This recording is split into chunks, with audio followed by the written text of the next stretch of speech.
There's the people in New York screaming. Okay, sick.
Five, three.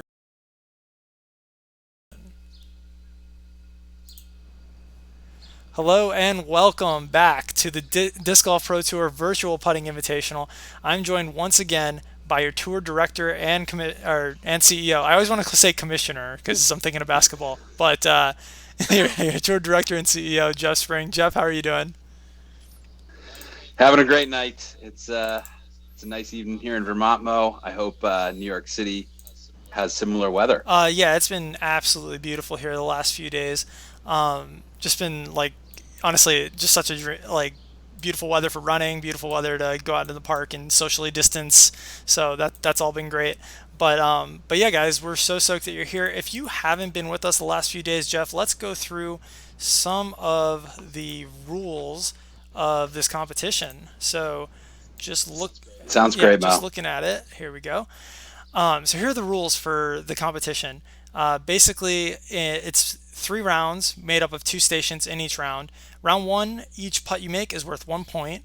Round two, each putt you make is worth 2 points. Round three, it's worth 3 points. Pretty self-explanatory. You get 5 putts from each station, so that basically means you have a total potential score of 60. So yeah, it's been a fun format. It's been interesting, kind of seeing how it affects like different players who are good at different things. So yeah, really excited to get going, and we will I just want to direct everyone really quick to our challenge site, which is where you can find all of the matchups and you can vote on things if you want. Sorry, one sec. Let me just get this all situated.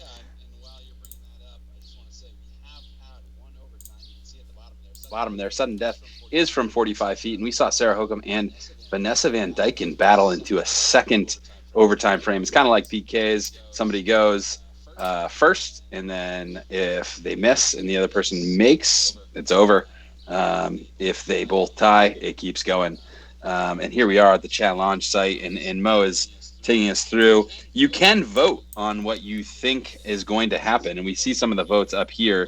They're open for voting. If you filled out your bracket, you can obviously look at the standings. We've got great prizes for the winners, but too late to enter a new one, not too late to vote. Yeah, so I mean, yeah, this challenge site has been super fun to go to, and super fun for all of us to kind of interact with people on. Sorry, I'm just having a little bit of trouble pulling us up. There we are.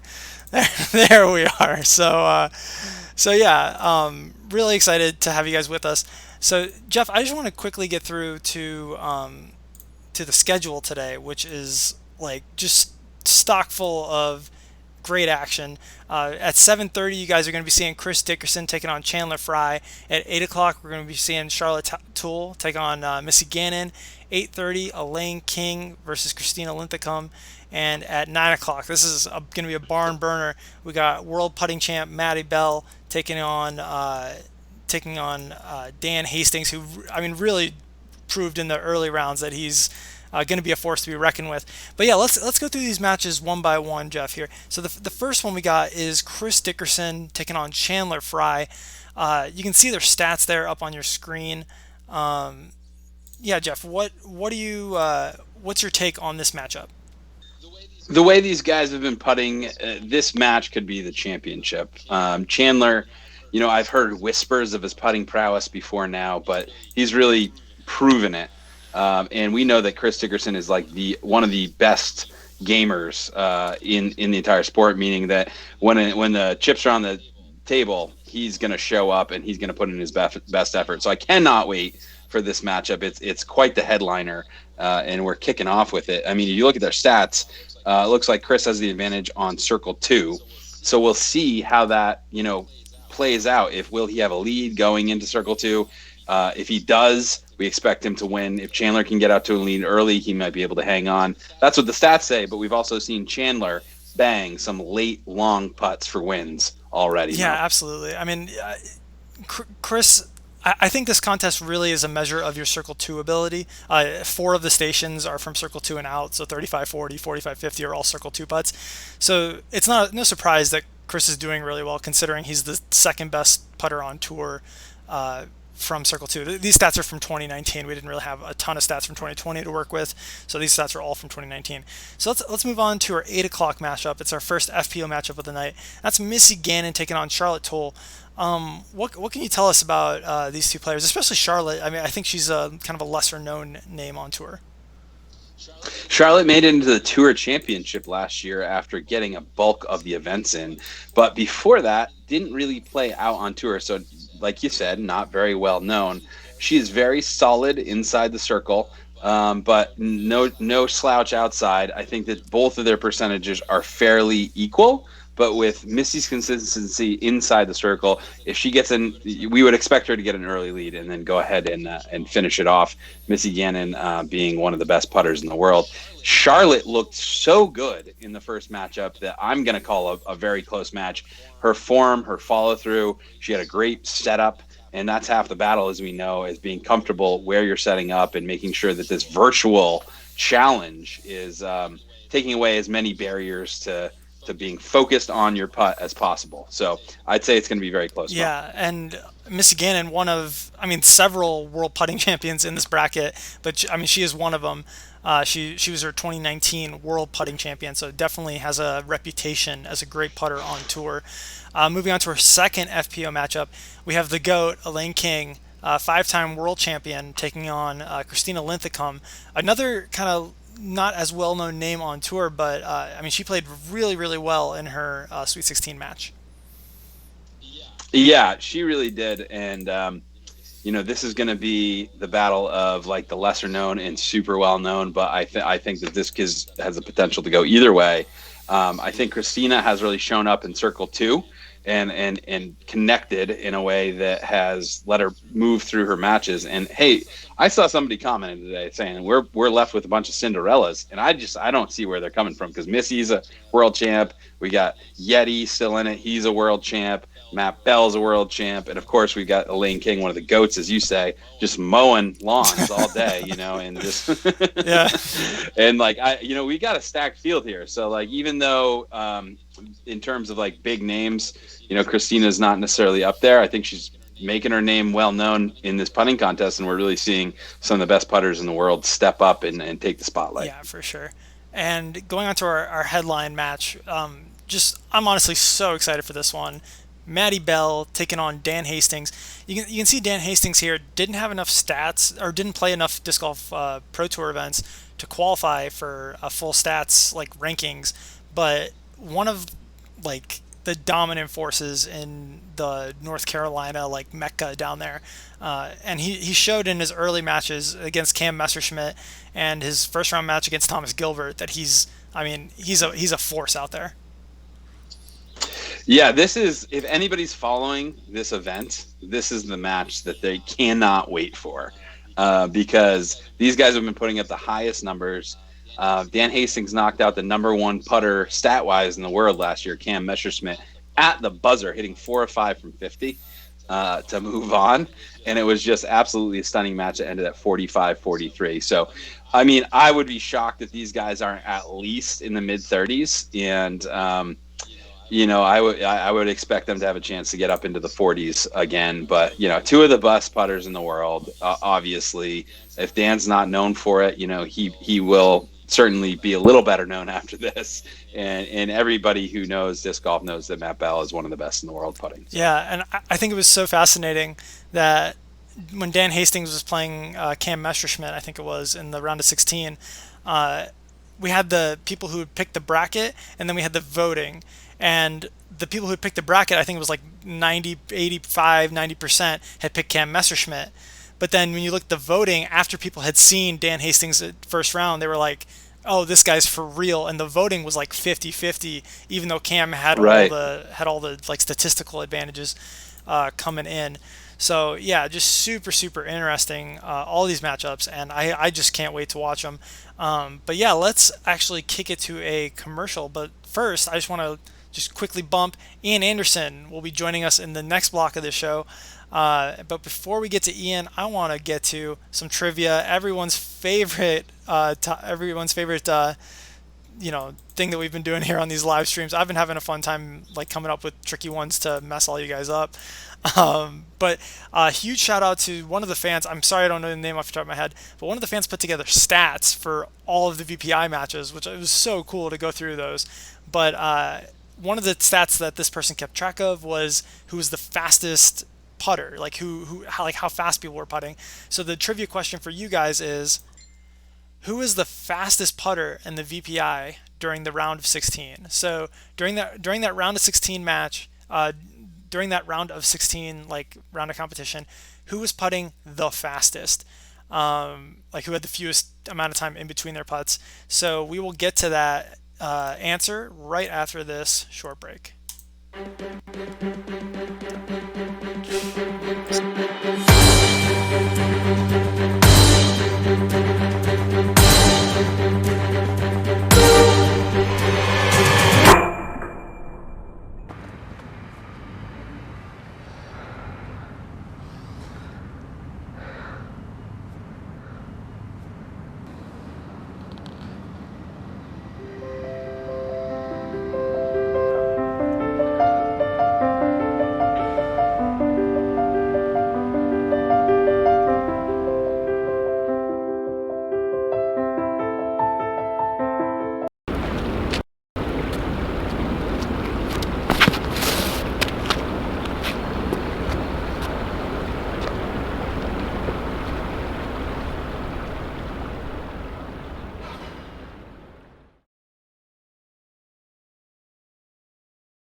Make sure my mic is unmuted. It is. All right. Welcome back, everyone. We are joined now by the voice of disc golf, one of the pioneers of disc sports media, Ian Anderson. Ian, how's it going, bud? Mo, you're too kind, and I still love it. It's going great. Thanks for having me on. This should be fun watching. Yeah, absolutely. Yeah, we're distilling all the game down into the putting circle, which is always fun to call those. But yeah, dude, let's go back to our trivia really quick. Looking at this question from right before the break, right before you joined us, Ian. Who is the fastest putter? I don't know how much of the coverage you got to watch, but who is the fastest putter? We're not talking the best putter. We're not talking who made the most. We're talking just the fastest putter in the VPI during the round of 16. Ian, do you have any guesses? I don't honestly, man. I could. I'll maintain nothing on this one. Jeff, what do you think? Fastest putter in the round of 16? Well, based on the shadow, I mean, I was gonna guess Calvin, but it doesn't make a ton of sense because I think he usually takes a little more time. But I think I saw him. Like I'm gonna go with Calvin. Calvin. Yeah, maybe the little fro here in the arm. He's got very Right. very distinctive style. Maybe I should have done the silhouette better. It is Calvin Heimer. Okay. Maybe I should have done that a little more. I thought it was because I grew up with. I'm sure a lot of people in the chat grew up with Pokemon. And I don't know if you remember the Who's That Pokemon where it was blacked out and then the Pokemon jumped up. So that's what I was going for there. Sorry guys, I know about the echo. I just fixed it.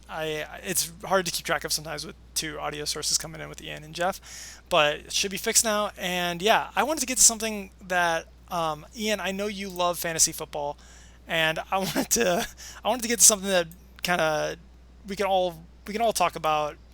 Is fantasy picks, something that everybody just loves doing, is picking teams, and that's what I wanted to get to, our VPI fantasy picks. So nice. We're going to go back and forth. Ian, you're the guest, so you're going to get first pick. But basically, wow, I want you guys to pick who you think is going to go the furthest in the VPI. So basically, not necessarily who's going to have the high score one round. You ideally want to pick all the final four players, right? Sure. Right. So this isn't necessarily who you think is the best putter. And we're going to go 2 MPO and 2 FPO for each player, for each of you. So you can swap it up. You can pick an FPO first or an MPO first. You just have to finish with 2 FPO and 2 MPO. So Ian, you're the guest. We're going to do it snake draft, or whatever the way it is where Jeff gets 2 picks. So snake draft. Yeah. So Ian, you're going to get the first pick here. You got Heather Young, Haley King, Elaine King, Missy Gannon, Vanessa Van Dyken, Erica Stinchcombe, Christina Linthicum, Charlotte Towle, and in the men's side you got Maddie Bell, Chrissy Dickerson. That's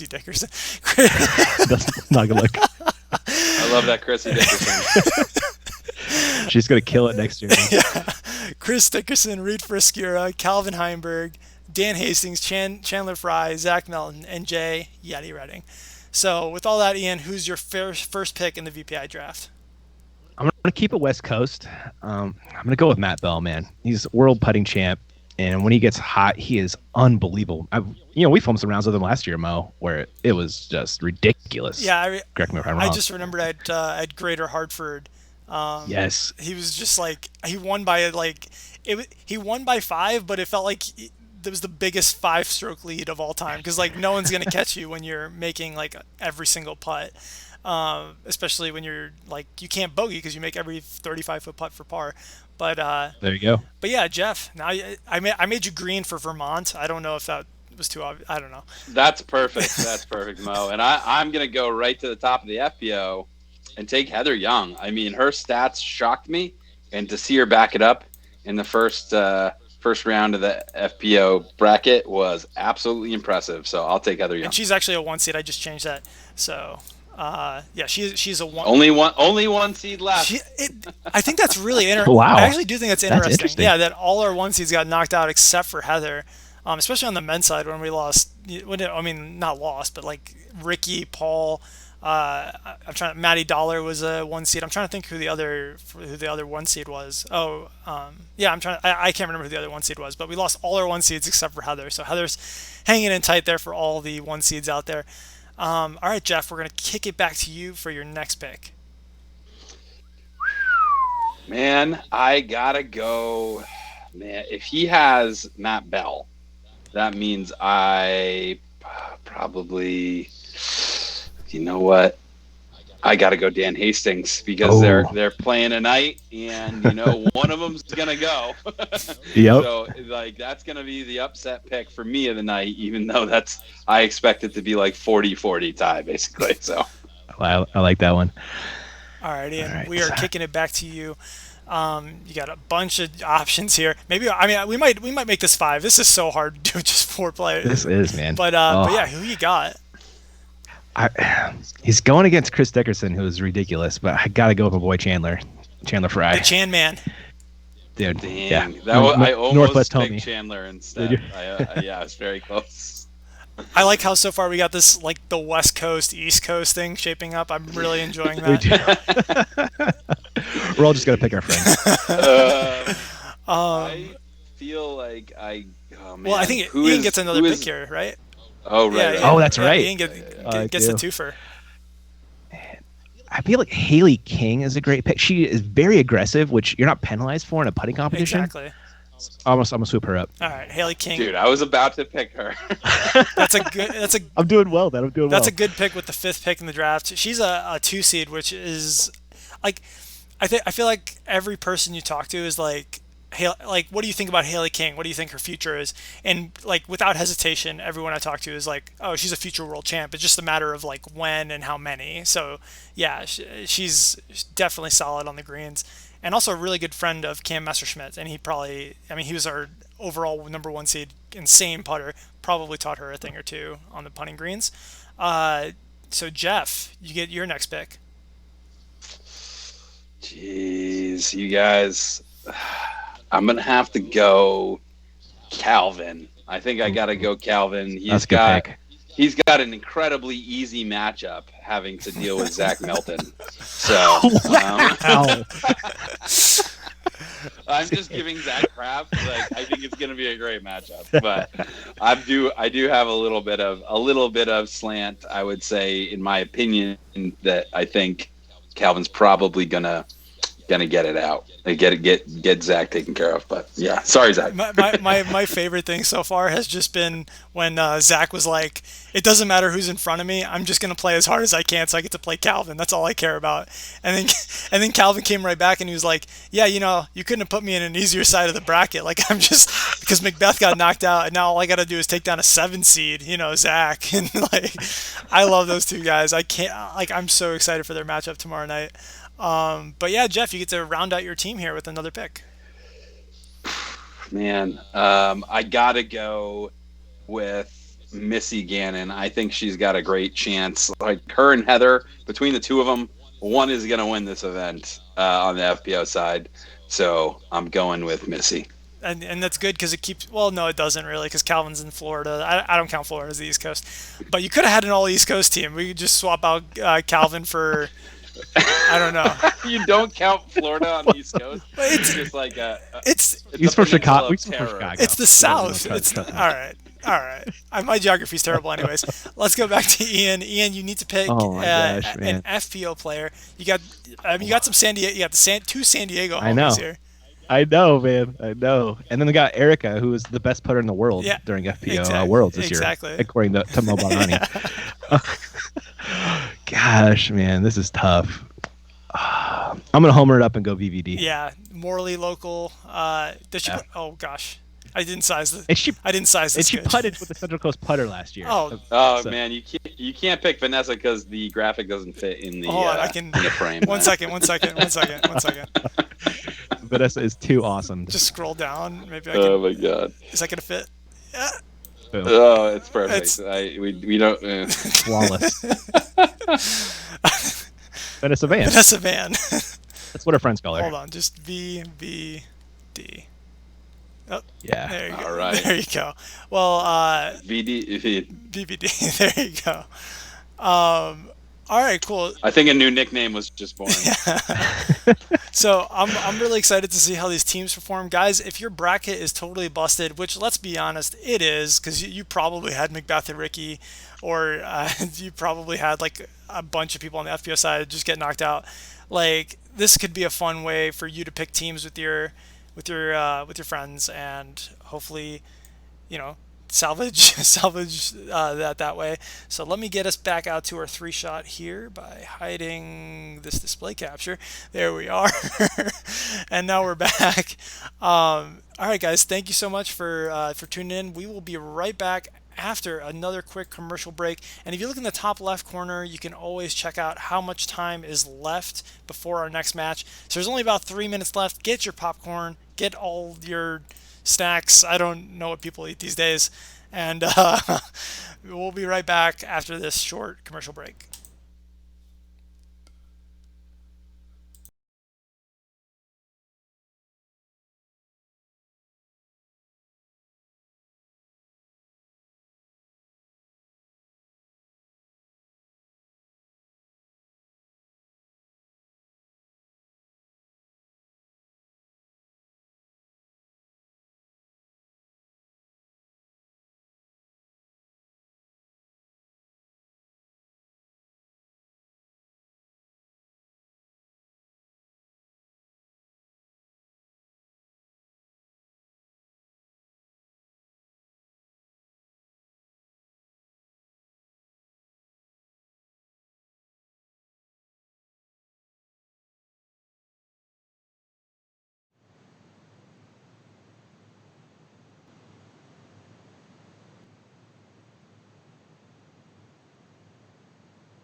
There. In 2019, Paige Pierce led the FPO division in combined Circle 1 and Circle 2 putting percentage. The question for you guys is... Oh, 1 second. Let me put that down there. The question for you guys is, who was second? Who was second in 2019 in putting percentage? Any guesses before I give the answer away? What do you think, Ian? I was gonna guess Erica. Everything. I was gonna guess Holly Finley. Oh, okay. Cool. So just to keep in mind, this is combined percentage. So like it's your Circle 1 X percentage plus your Circle 2 percentage. So Paige Pierce was first. Who was second? The Estonian Kristen Tatar, come all the way from Estonia to win this trivia question. She made a splash when she came over, man. It makes sense. Yeah, and she won. She won. What did she win? The women's, the U.S. women's. Yeah. So, definitely a baller. And let me pop this up too. All right, guys. So we got about a minute until our next match. It's going to be Chris Dickerson taking on the Chandler Frye. Ian, me and Jeff are kind of, compromised? We're compromised because we kind of know what happens already. But you are not, and you don't know what happens. So I want to get we got a minute left. I want to get your 45-second analysis of Chris Dickerson versus Chandler Frye. So my initial thought was Chris Dickerson, and I know he's got the routine, right? And there's this time limit. So I'm thinking that's going to be a problem. But then the second thought, he's gotten this far, so it's clearly not a problem. You know. So well, what's interesting is when we saw it in the what we saw in the earlier. Oh shoot, you guys were echoing there. What we saw in the earlier rounds was Dickerson went through his routine, but then was doing it at warp speed. It was crazy. Really? Yeah. So he was actually one of the fastest putters in the first few rounds. So does that change your decision making in any way? I think it's going to come down to those Circle 2 putts, whoever's feeling it that day. Because when either guy gets hot, they just feel automatic. Whenever I watch them on the course, man, whenever there's those banging those 40-footers, it looks ridiculous from both of them as well. So I really think it's going to go either way. Do you have an official pick? Oh, I'm picking my boy Chan. Okay, Chandler, Pacific Northwest, doing it for the West Coast. Let's see what happens. We got Chandler Frye, Chris Dickerson. I'm so excited for this matchup, guys. Let's watch it happen.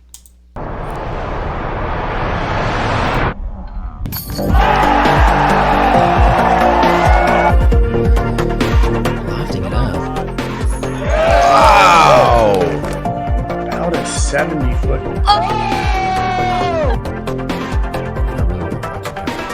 Oh, did I say unmakeable? Oh! Annie put around the tree. The GK rewind right here. Wow!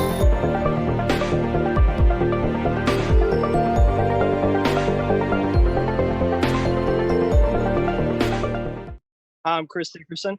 We're here in the ELITE8 of the Virtual Putting League or Championship. I'm not sure which one it is. I'm putting with the 300 PA3s. Hey guys, Chandler Frye here, Discraft sponsored athlete in the ELITE8 of the VPI. Today I'm putting with the Discraft Crazy Tough Challenger OS. I'm looking forward to today's battle. All right, Chris. Well, do you guys want any more time to do anything, or do you want to jump right into the competition? I'm ready. Yep. Chris, you ready? Yep. Yes, sir. All right, man. Good 25 luck, and 30 footers. You're taking it away first. Hey, good luck to both of you guys. This is going to be an awesome match. Good luck, bud. You too. Good luck. Nice rock.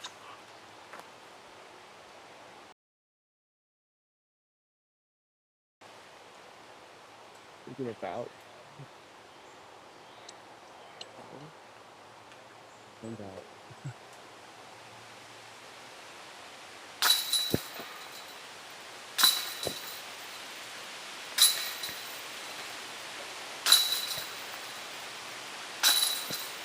He's a robot. Jeez. How long was that? Like 6 seconds? No, it was 9 seconds. He's slow today. That's pretty slow, dude. You got to pick it up. I actually took longer on that one than I've taken on any other one. So It's almost 2 whole seconds. Okay. I'm taking my full 40.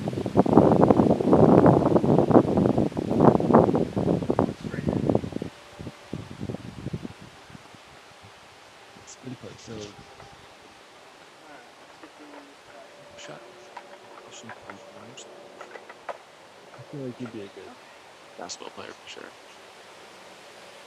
They just like English shoes.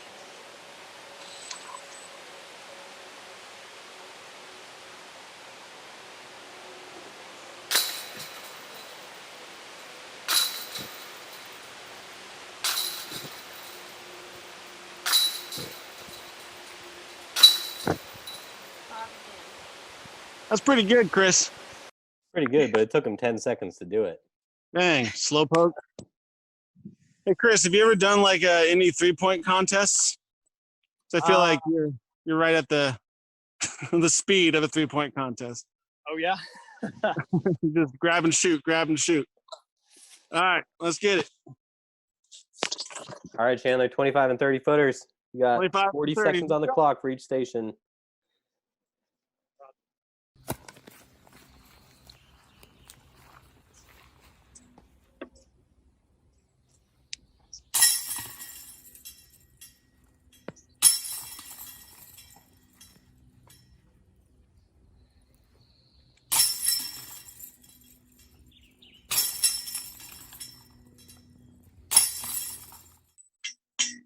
Clean start.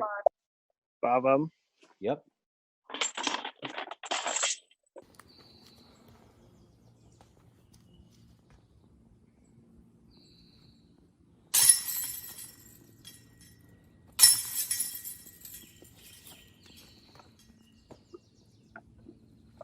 Oh, no.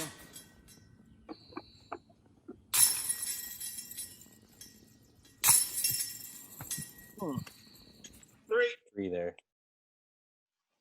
3 for 5. All right, Chandler, we can move straight into the second round. We'll have 50 seconds on the clock this time, and you can take it away at the 35 and 40-foot stations. These are going to be 2-pointers whenever you're ready.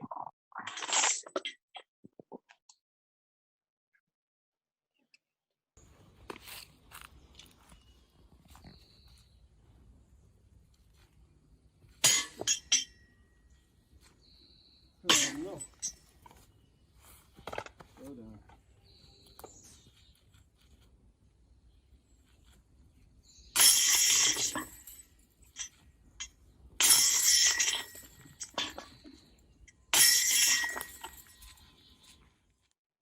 Whew. I'm trying to go Chris Dickerson speed. I'm not sure why. Yeah, you just had to refocus there and get it dialed. I saw once you took your time, they were dead center. 40 feet. Got another 3 out of 5 there.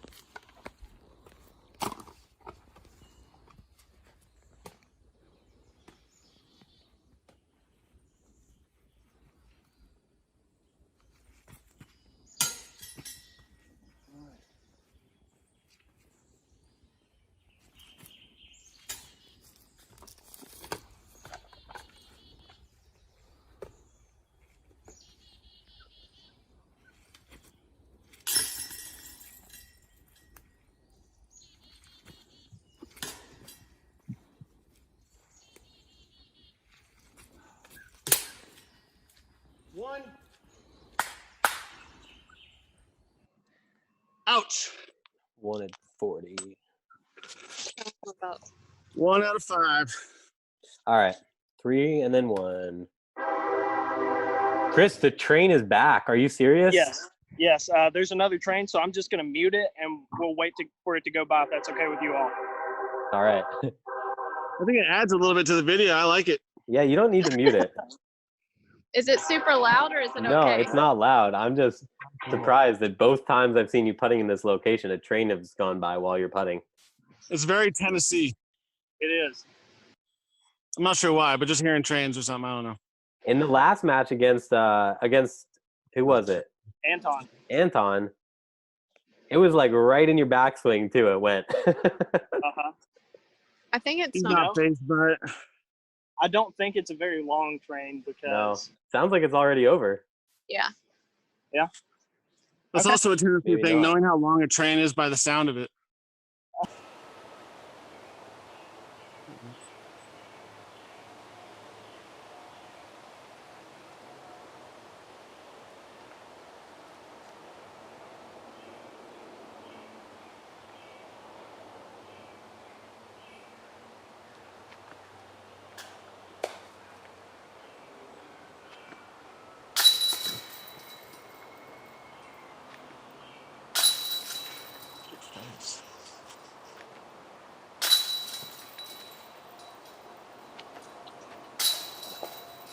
Oh, I should have stayed.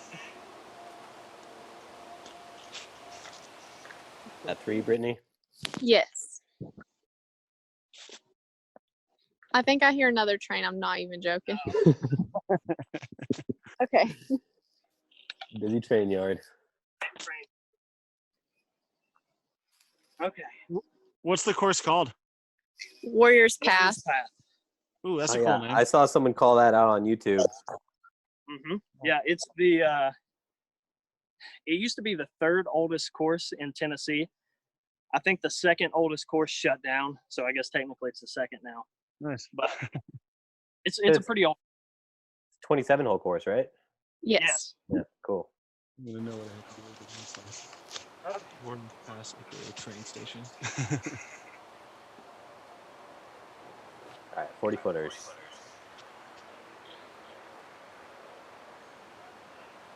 Can't see anything. Hmm. There we go.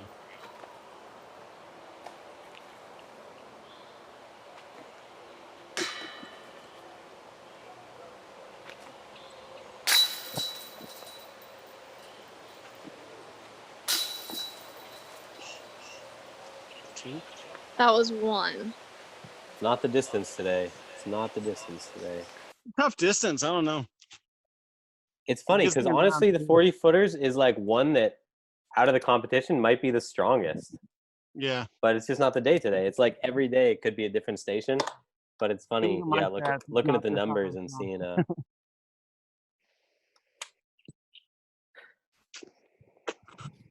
All right, guys. Well, that's the second round down. 16 to 20. Top station at that 40 footer. We'll try and shake those off and move on to the 45 and 50 footers, which will be worth 3 points apiece.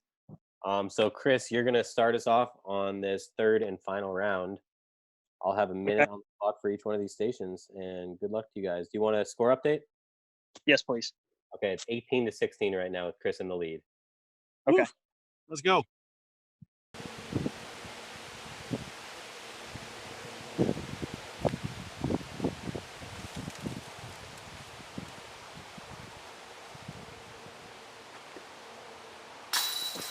Nice.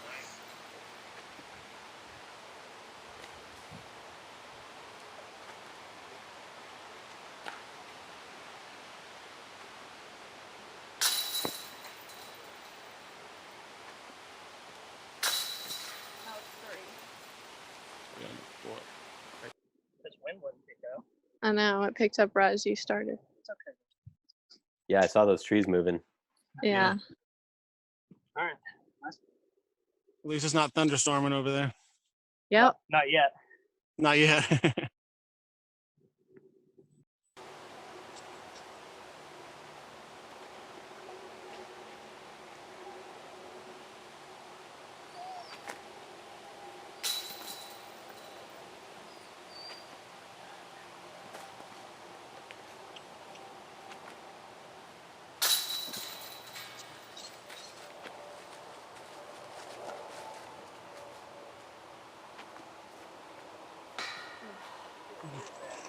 Is that 1 and 50? 4. I gotta make 5. I gotta make 5. Is that what I'm hearing? That is the number. Okay. Once again, let's go. All right, Chandler, whenever you are ready, you are welcome to take it away. These are the final stations at 45 and 50 feet. 3 points apiece. You got a full minute on the clock for each one of these sets. Sounds good. Luck. 45 and 50. Let's get it. Oh, he's gonna make half of them.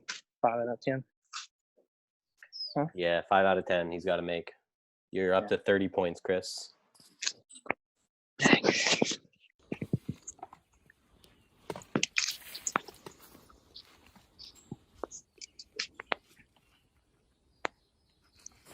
That's bad. One down.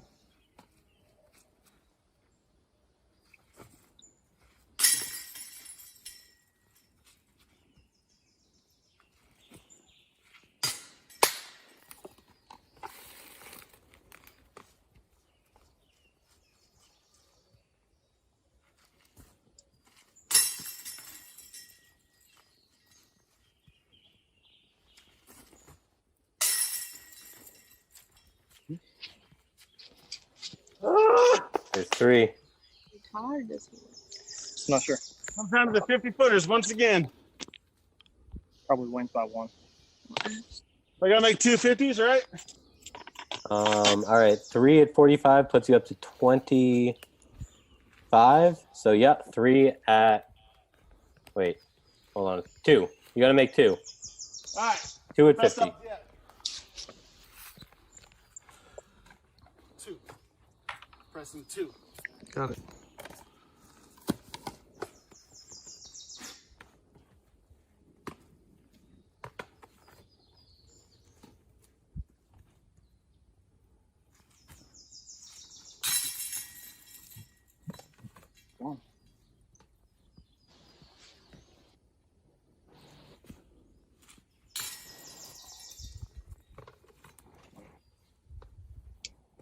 Capturing my chances.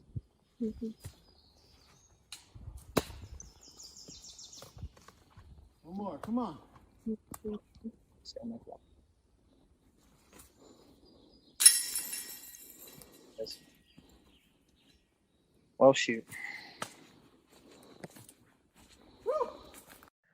Wow, guys. Good putting, Chandler. Thanks, Chris. That was fun. Yeah. Woo. All right, Chandler. Fun battle. You made 2 there at 50, which puts you up to 31 over 30. Super close match, guys. Wow. Good putting. Man, Chandler, you've come in 3 rounds now, putting second, knowing the amount of putts you need to make at 50 feet, and come through clutch 3 out of 3 times. I mean, I gotta say that was the most terrifying of all the 50-footers I've had to make. Like that. This battle was the most terrifying for sure.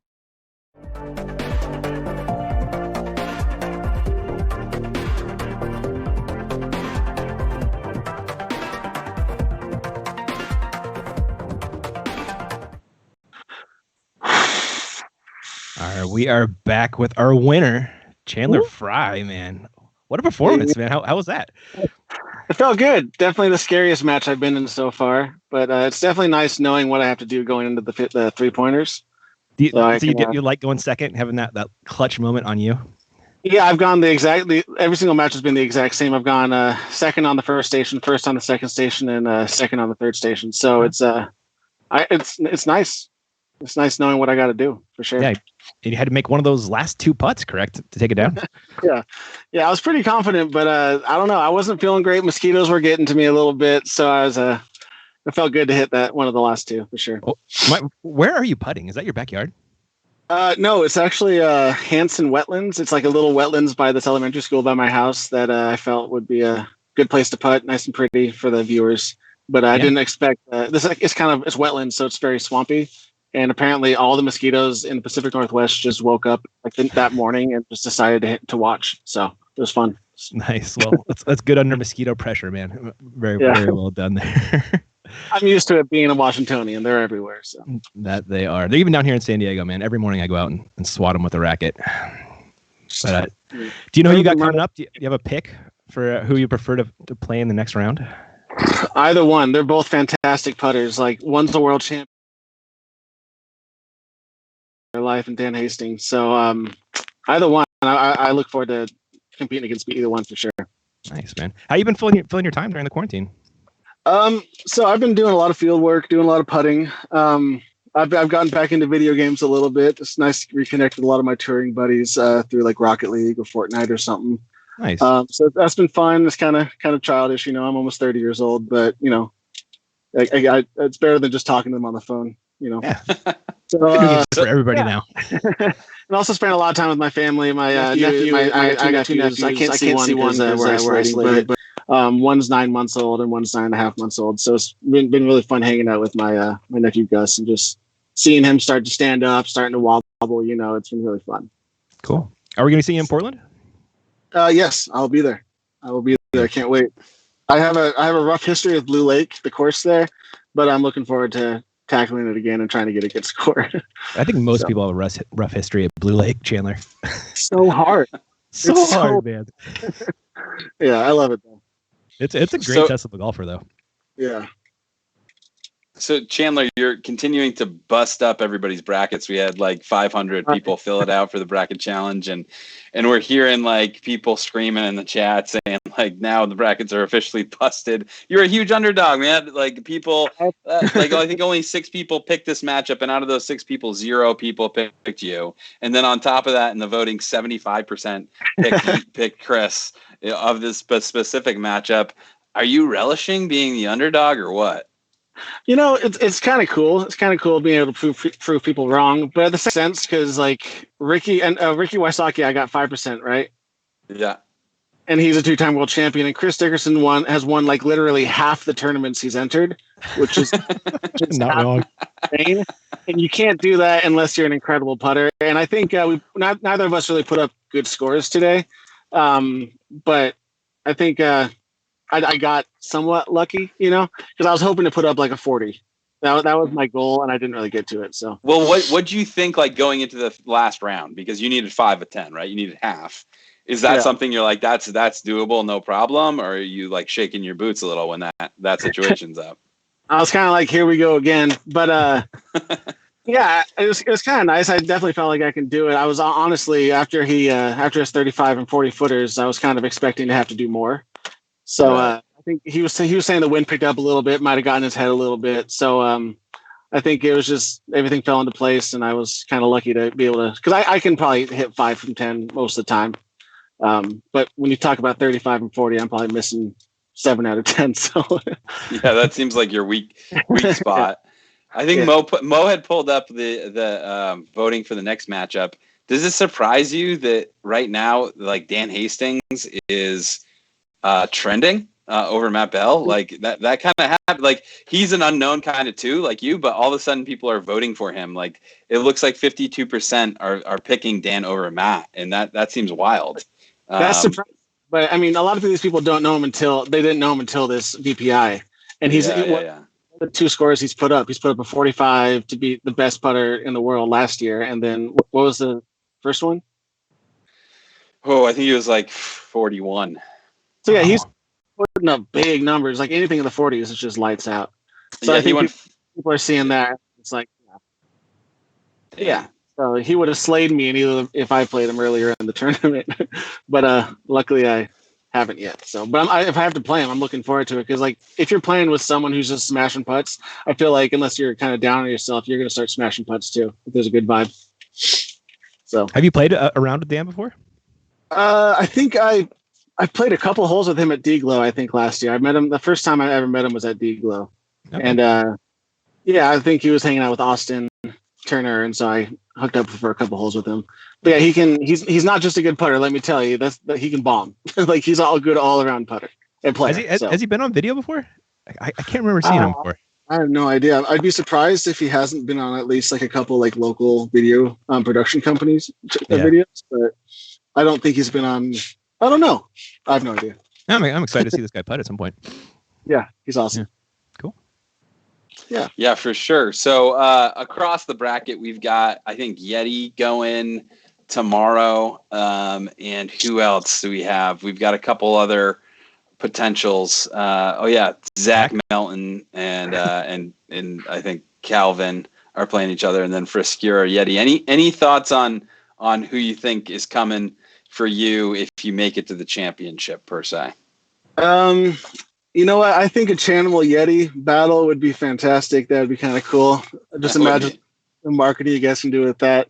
But Zach doesn't have a chance. Calvin's too good. Sorry, Zach. That's exactly what I was saying. Zach's probably fuming at home.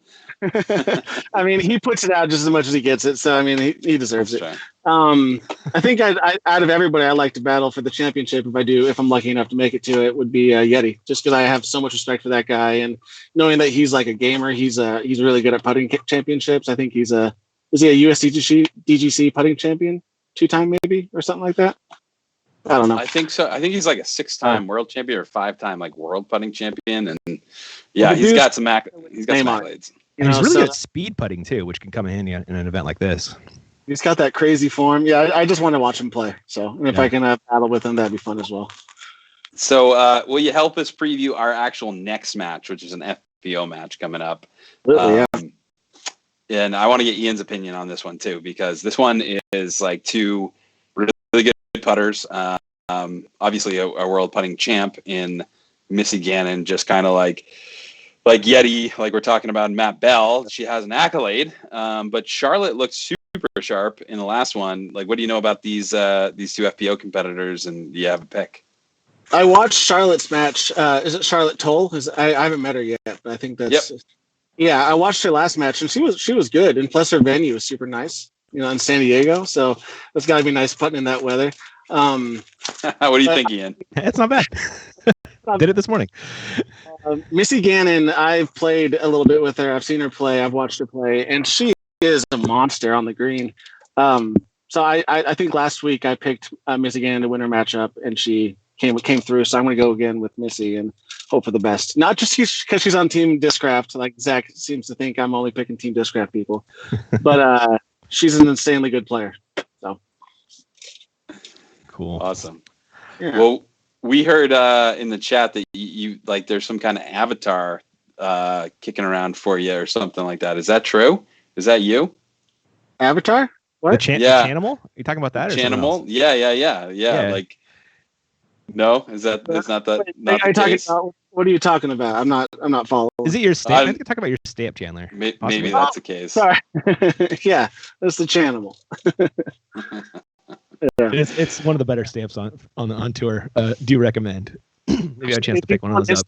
There's actually Discraft made me a Chanimal GIF, so you can type in Chanimal if you're doing a story. And maybe that was it. I think that might have been it. So we can go on Instagram and drop the Chanimal GIF in any like story. Is that what you're saying?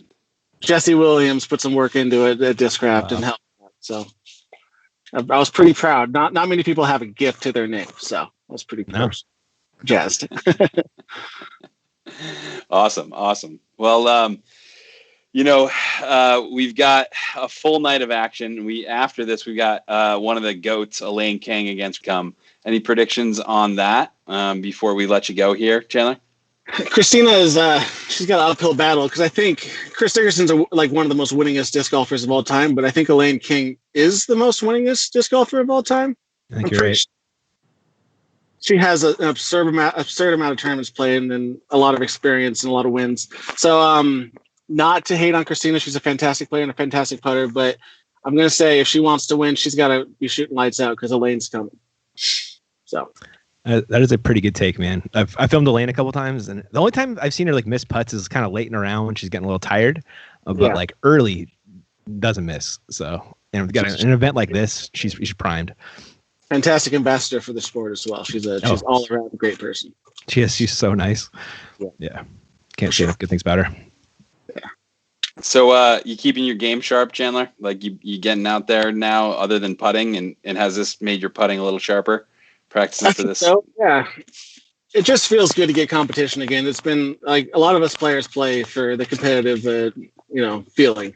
Yeah. So just not having that for the last 2 months has been really difficult, and you guys giving us a chance to come out here and not only compete but also see some of our touring buds and play with them is pretty awesome. So yeah, we're trying to get everything else back rolling. It's a balance of staying responsible and safe. But what do you think about sanctioning opening back up? And then like the news today, what are you thinking about the NT and stuff? It's pretty depressing, but I understand it. It's got to happen. it's just it's so crazy because no one really knows exactly what's going on. So it's kind of hard to predict what. I love for things to sanction, to start like opening up, but at the same time, we got to treat this like it is. It's a virus, it's a pandemic, so we got to be safe about it. And having all these people come from across the country to one place to play disc golf is a huge undertaking for anybody. So I hope the best for the future, but I think this year might be somewhat of a wash, unfortunately.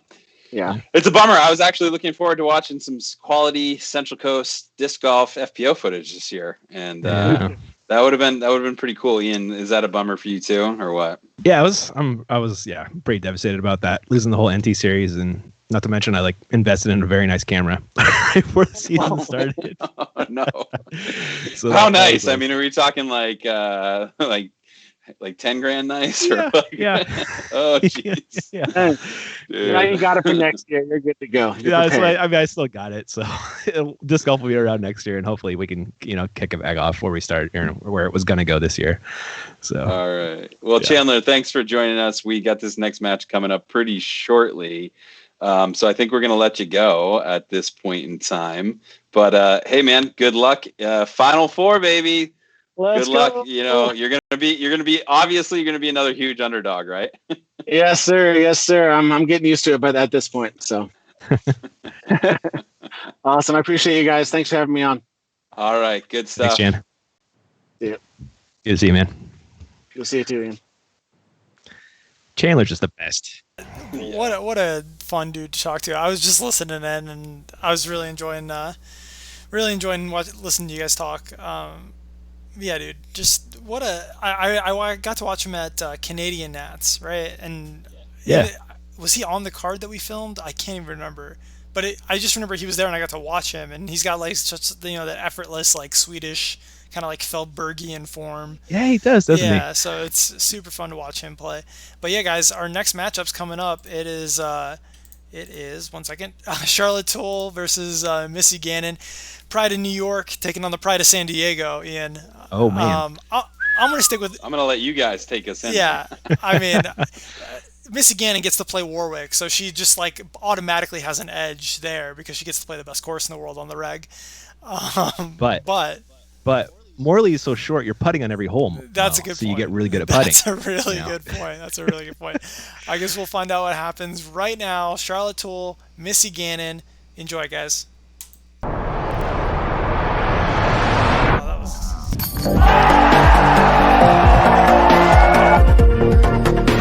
Lofting it up. Wow! About a 70-foot.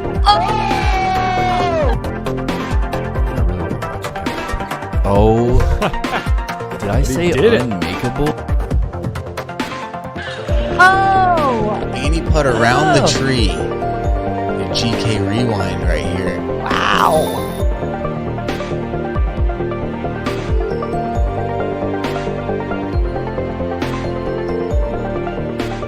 Hi, I'm Missy Gannon on Team Discraft, and I will be putting with the Challenger SS. Hello, my name is Charlotte Towle, and I will be putting with one D-line P2, and the rest are soft P-line P2s. 25 feet.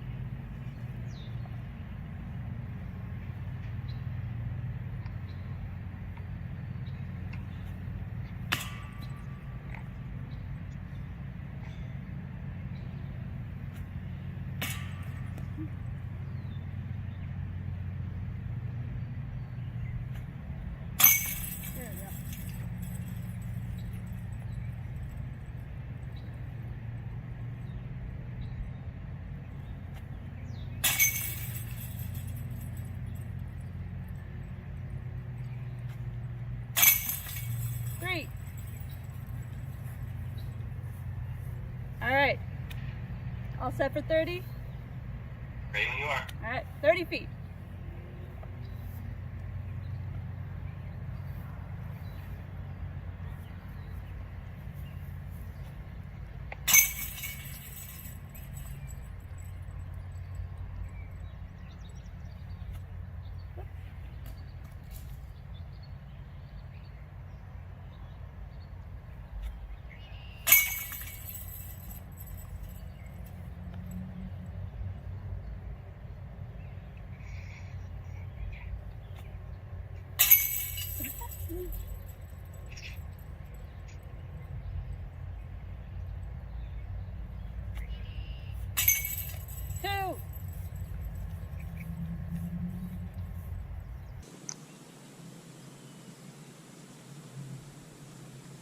Start.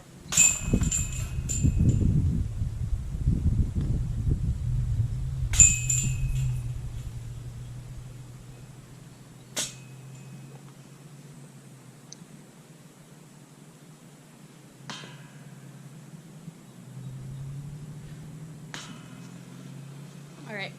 2 out of 5. Yep, 2 out of 5.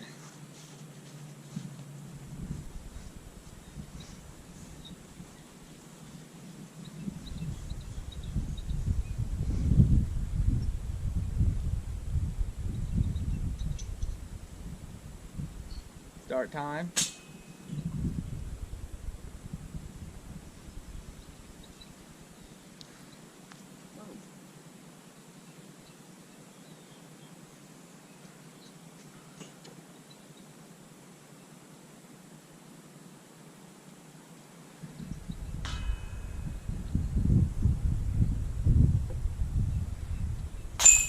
All right. Got 1 out of 5. So that's 5-3 right now. These next ones will each be worth 2 points as we move back. I'm gonna bump up the clock to 50 seconds for each one of these sets. Doggy cam. Good pup cam. Mo is definitely gonna appreciate that. Yep. Oh, there we go. Get it, girl.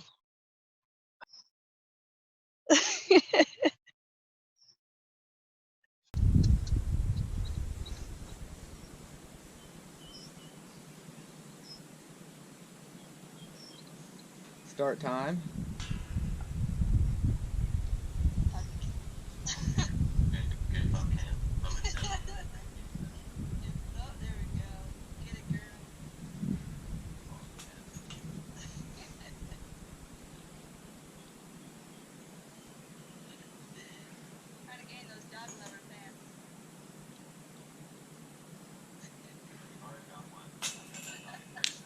All right. 0 out of 5.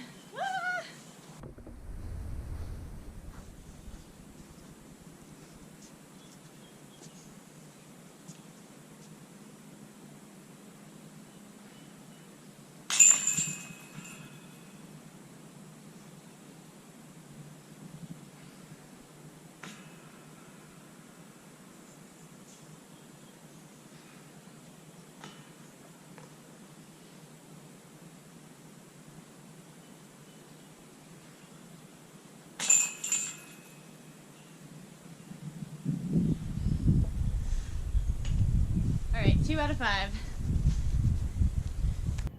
All right, 35 feet.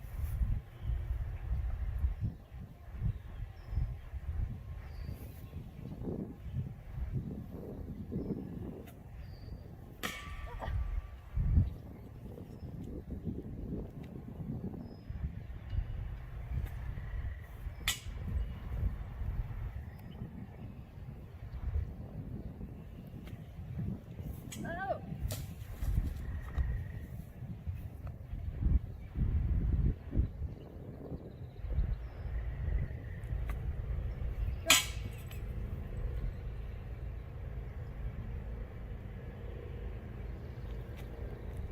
Okay. 0. All right, ready? Ready when you are. 40 feet.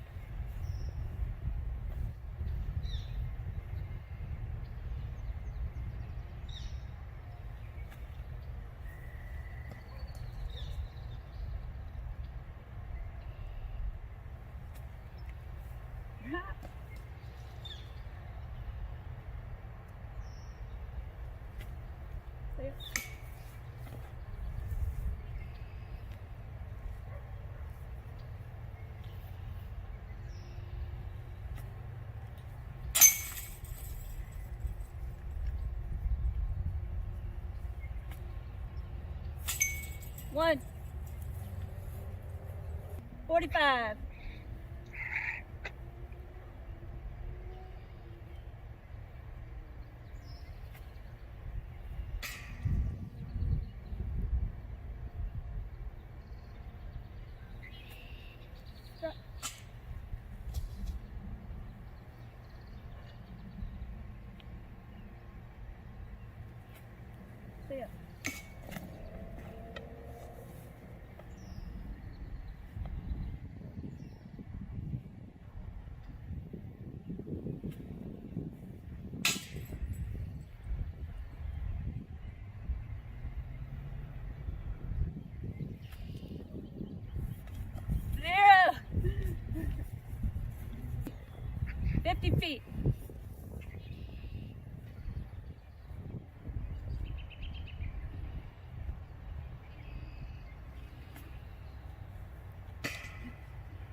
Not today, sir. All right, tough go, tough go. Uh-huh. Shoot. It gets far back there at 45 and 50. Some days they just don't drop. Look closer to the net. All right. All right, well, Charlotte, it's up to you if you want to put one in. You got a minute on the clock for each one of these stations. 3 points apiece. Play off. Play off.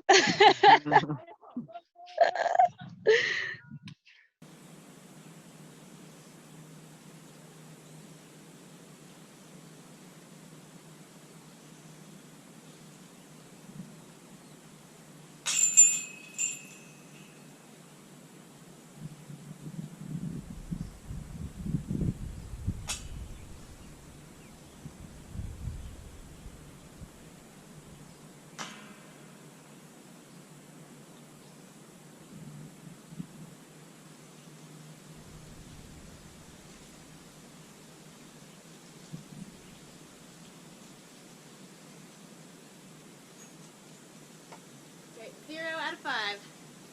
Getting interesting. Couple close ones, but no makes.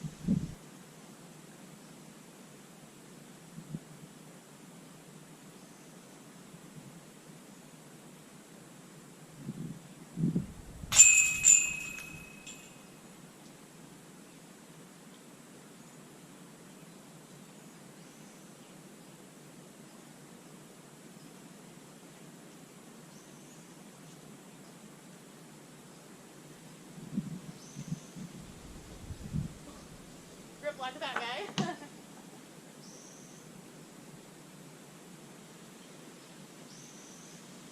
Yep, that was 1 out of 5. 1 out of 5. That's the first one. Oh man, Missy, it was an honor putting against you though. I was super excited for this round, so. Nice. Yeah, me too. Yeah, dude. Oh my goodness.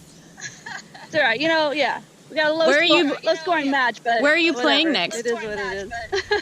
Yeah. Oh my gosh. It's because we scored so well last time too. I know. Oh my gosh. It was. I think you had 25 and I had 22. Yep. I was like, oh, this a sudden death would have been sweet, but yeah.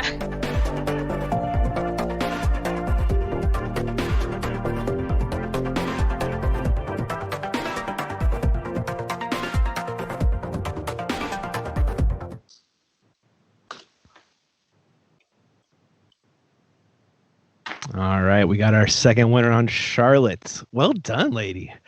Thank you. Thank you. My fellow San Diegan taking it down. Like to see that. Yeah, this round was, I am not happy with this round, to be honest with you. Stoked to win. I'm stoked to win. It's awesome to win, but nobody wants to beat Missy Gannon like that. So it was, yeah, I'm happy I won, but man, I was hoping for like something super intense. So. But you had to bang a huge putt to win, right? 50-footer, True. right?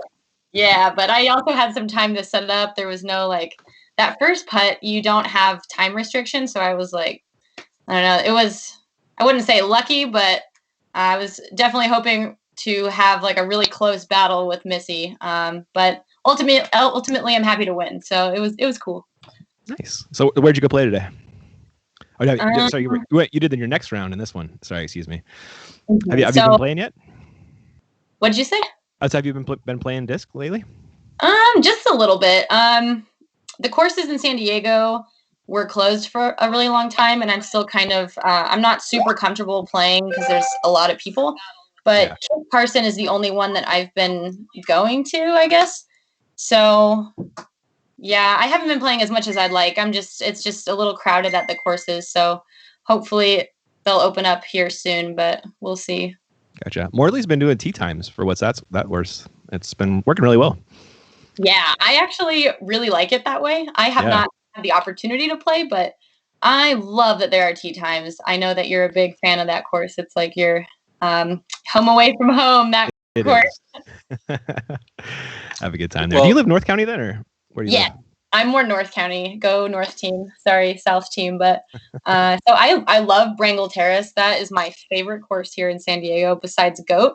But my home course is Kit, so I'm 15 minutes from that course. So that's the one I've been playing the most and the one I go to more frequently for sure. Nice. Mm-hmm. So I know you and Drew traveled all around the world last year. What was your favorite stop on that tour? Oh God. That is a very tough question, but I loved Finland. Loved Finland. I didn't get to play the European Open. I caddied for Drew, but the European talent is amazing. So that was probably my favorite place we went to. Cool. Very nice. Awesome. Jeff, you got any questions for her? Yeah, well, I mean, I want to know a little bit more about this North and South San Diego. Like, what? There's a team. Like, what's the deal? I'm in Vermont, and you guys are like in a beautiful sunny place right now. So tell me about this North-South battle. All right, it's a thing. It's my favorite thing we do here. So the San Diego Aces puts it on, and there is a North County team and a South County team. And I've played it 2 years now, but there was 1 year I played, and you had to battle for a spot on the team. And then I think the year after that, schedules didn't really work out. So it was kind of like seniority, which was kind of, I liked the competitiveness of getting on the team to begin with. But anyway, it's match play, and you play 2 courses in South County and then 2 courses in North County. And you battle for bragging rights. And the North team is so much better than the South team during this round only, or these tournaments. So That's awesome. I mean, speaking of match play, are you liking this format? And are you getting excited to see right after this who you're going to play in the Final Four? Yes, I'm really enjoying this purely because I miss competition so much. But I like the distances. I was a little worried that they were going to be long for the women, but I think these are perfect. They're challenging, and yeah, I'm looking forward to seeing who I'm going to play next. It's it's an honor to make it this far against all these amazing putters. It's been a cool experience. Did you think you'd make it to the Final Four? To be honest with you, no, because I was up against Missy. So that was when I saw that she won, and I did pick her on my bracket. I was like, all right, okay. So I was thrilled to have competed against her, but this is pretty sweet that I've made it this far. Thanks for everyone supporting the low seed. Is there someone you'd rather play, Elaine versus Christina? Christina's been hot. Elaine is like, one of the best of all time. What are your thoughts on like what you think you're going to see in the next match? Well, that's tough because I think Elaine is going to win based on her experience. The difference between, myself with players like Missy and players like Elaine, I don't have the experience that Elaine has. And so it's a no-brainer for her to make these long putts and just to have composure, especially, on camera. I'm so squirrely with the camera. So I think Elaine is going to take it down. And if I do play against her, I'm really going to have to practice, I think, and just develop a good routine to beat her, just how well she works under pressure. So, well, the scores are, the voting is definitely favoring Elaine, like you're mentioning. And on the other side of the bracket, we got Heather versus Vanessa tomorrow and Erica versus Haley. Any predictions on who we're going to see in the Final Four there? Like, because some folks, haven't necessarily seen a ton of Heather Young or like the FPO field. So you're the FPO insider, being an FPO player. Shed some light on this for us. So I said this in my previous interview. I think Heather Young is going to make it to the Final Four. She is a killer putter. She's just so accurate. Her statistics are crazy. So I think it's going to be, her for sure. But then, Haley also has such a solid putt. Her routine development has gotten so beautiful. So that would also be a really good setup to see. But I do want to mention something about Christina. She's ambidextrous, so that girl can putt with both hands if needed. Wow. So, I know, yeah. You should check out some of her videos. I've been creeping on her a little bit, and it's pretty sweet. Yeah, it's pretty sweet. So. Like, did you change up your putting practice routine in anticipation of the tournament here at all? Like, did you? Yeah, not necessarily for the tournament. After the tour ended, my biggest fault of last year, besides setting unrealistic expectations for myself, was not having a routine. And all of these amazing putters that you see on the MPO and FPO side, they have routines. I mean, look at Sarah Hokum, for example. That woman follows her routine every single time, and it works for her. So I'm just now starting to develop a routine, and that's going to separate, my statistics from this year from last year. And that goes for, this tournament to any other ones I play in the future. So. Nice. Yeah. Good call. Routine's so important. Oh yeah. Yeah. And speaking of like the putting stroke, I mean, what are you thinking about when you're putting? Because you have a great follow through, very extended towards the basket, kind of use your length. Can you break down that, like what your actual mechanics are at all? Because I mean, I just never putt enough now, so I pretty much have lost all touch around the green. But this competition makes me think maybe I should make a couple putts. Well, you're so dang busy. I have a lot more time on my hands right now. But with this tournament, so how I approached it, so we have the first round, second round, and third round. And based on how many seconds we have to putt, I broke it down. So I have technically 8 seconds a putt. I guess after the first one leaves my hand, I have 8 seconds per putt for the first two stations. So 25 feet and 30 feet. So I take the full, not in this last round that you guys just watched. I went so fast. So that doesn't count, but that round doesn't count. But for the most part, I'm trying to use all of the time allotted. And when it comes to my routine outside of the tournament, I try to take a deep breath as I'm going down with my putt. And then when I'm following through, I'm releasing that breath. Ideally, that would be every single putt, but I'm not perfect. So, but with this tournament, I'm counting the seconds and I'm focusing on the pole. So that's kind of where I'm at right now with this tournament's routine. But yeah, so that's been helpful. Nice. Do you do any visualization of the putt going in, the path it's going to take, anything like that?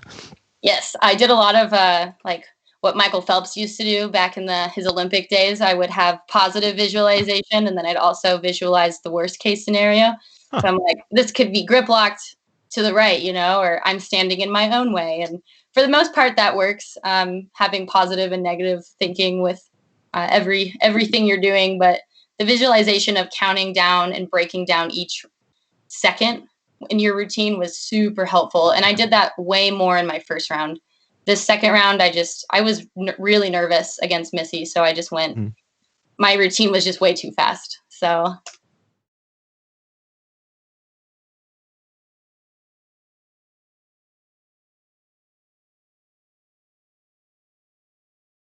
We're trying to get a little bit of reaction on what folks are thinking about regarding that news, and just, we are still trying to reschedule and start up, here, in June or July, and love to hear your take as a someone on the tour and someone also in the medical field. Yes. So to be honest with you, I kind of saw this coming with the cancellations. I watched Chandler's interview before this, and this is a pandemic, and it's any decision that you make, any decision that the PDGA makes, people are going to be happy or people are going to be pissed. And I mean, it's hard to say being in charge, because you have to think of every single state and what their regulations are. So with the PDGA canceling the NTs, that was that was devastating for all of us on tour. It's truly unfortunate, but the fact of the matter is there's going to be a lot of people traveling around from to all these different areas, and we just really don't know how things are going to play out within the next, 3 to 6 months even. But I'm really hoping that we do have some tournaments toward the back end of the season. So fingers crossed, and thank you for all you're doing, Jeff, trying to sort all this craziness out. It's been a devastating year for all the touring players. Right. Yeah. And I mean, just building on this, while we have you, like some of the thinking that we're working through is that we're seeing players starting to commit to tournaments and traveling regardless of what we're going to do. So for instance, like we know that, like, I think Simon's going to play the Majestic. We see, I think Eagle's going, and then a bunch of players are going to Tennessee State Championships. When I think about that, and I think about like the best practices we're trying to put in place and set a good example, it kind of behooves us to say, well, this might be better than the alternative of fracturing a tour, having smaller purses, having less organization, having, not a great example of best practices necessarily with people scattering anyway.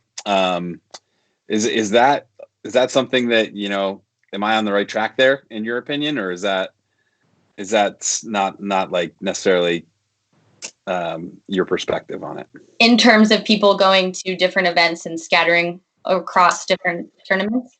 Right. I mean, so what I'm saying is that, like, I'm starting to see pros sign up and travel anyway without a tour going. So, like, let's say we didn't start up, like, that's not going to stop people from traveling and touring. Oh, definitely. The difference would be that there's less purse, added cash, less organization, less communication, and less, just general best practices. And we want to set an example when we go and do something, if we were to restart the season.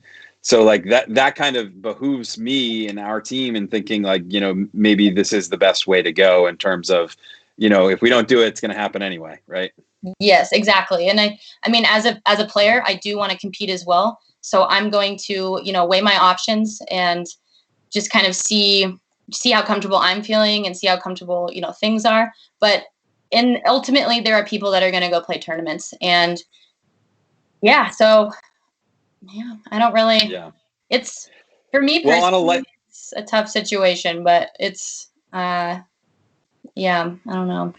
Yeah. Well, I appreciate your perspective and digging into maybe one of the heavier topics of the night. On a lighter topic, well, I got you guys from San Diego. I need to know some of the top things to do in San Diego. If let's say we can go to Goat Hill, tell me what is good in San Diego. I want to start with Ian. Like, what's something I got to do if I come to town? I've never been there. It's the zoo. It's the zoo, dude. It's just. Yeah, that's the number one I'm going to chime in here. No, it's really not. I'm going to come in here just because I got to talk about how much I love the zoo. It's my favorite. Oh my gosh. It's one of my favorite places in the whole wide world. Me and Michelle just go and look at the kitties, and then that's all you got to do. There's the monkeys, the polar bears, Ian, the chimpanzees. I'm sorry, you have a child. It's probably even better for you. I'll sorry. Yeah, I think Max has probably been in the zoo like at least 100 times. Like, not exaggerating. He's only 6. All right. Yeah. So there's a zoo for Mo. Do you guys have any other like recommendations? I need something different than the zoo. I love the zoo. I'll go, but. Well, if you want to touch some animals, you can go tide pooling in La Jolla. So just look at the tides look up the tides online, and then when the tide goes out, there's all these crazy sea creatures that are in the rocks, and you can go and explore. Just be gentle, but you can go see some sweet sea critters out there. And then if you love burgers, Rockies in Pacific Beach is so good. You know what I'm talking about, Ian? I do, but don't order it differently, because that doesn't work. I know. Don't be that person, please. Yeah. Just go with what they give you. Yeah, they just you order a burger and you just get a burger. Oh God, it's so good. So good. The Midway is also really cool too, which is like a parked aircraft carrier you can go check out. Yeah, I used to work at the Maritime Museum. It's right next to the Midway. So yeah, I used to work on the ferry boat, and then there's the oldest functioning ship in the world is the Star of India. And I used to work there. Really? Yeah, Star of India. There you go. Awesome. That place. All right. Well, I got my list, and so I hope to be out there, hopefully this year. But if not, I'll keep this in the back of my mind for when we get out there for sure. Perfect. All right, cool. Well, we're winding our clock down. I don't know what our clock's actually at. I think we're a little under 2 minutes. We're getting there for our next match. So before we let you go, just give you a chance to give any shout outs to friends, family. We know you're getting married this year. You're going to come to Vermont and have your honeymoon, right? Something like that. Let me just say, Drew has been the most amazing cameraman, and I am really technologically challenged. And so there are some edits out of the videos where I'm like kind of hooping and hollering at him. So love you, Drew. I'm sorry. Drew is the best, man. I like that guy a lot. He's amazing. He's great. So yay. And then hi, Mom and Dad. I know this is pretty sweet for you. I'm a disc golfer now. Awesome. Well, we got Elaine King and Christina Linthicum coming up, and I know that this is the most exciting match of the night for Mo, who basically is the biggest fanboy of Elaine King, as we've come to learn. Famously quoted saying he would watch Elaine King just mow the lawn. So if you missed that before. Elaine King's like an exec. She probably hasn't mowed a lawn in like 40 years. So let me just defend myself quickly. So I was just trying to say that she's a very interesting person. She's very she can talk about anything and find a way to make it there are these details about this thing that I wasn't even thinking about. And I don't know why the first thing I thought of was mowing the lawn, but I'm very embarrassed by it. And thank you for making fun of me about it. And you're never gonna live it down. I'm never gonna live it down. No. Oh man, it's okay. We know you meant the best. Yeah. But he always does. Five-time world champion, GOAT. Yeah, we're looking forward to this match, and the winner of which will be playing you, Charlotte Towle, virtually from San Diego. Thank you guys for all the San Diego facts, by the way. No problem. There's more where that came from. All right, take us to the match. We're headed into the match, folks. Here we go. Yeah. Elaine King, Christina Linthicum.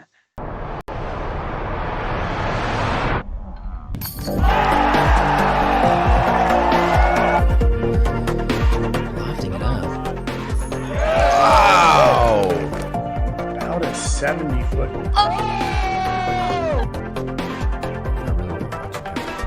Oh. Did I say unmakeable?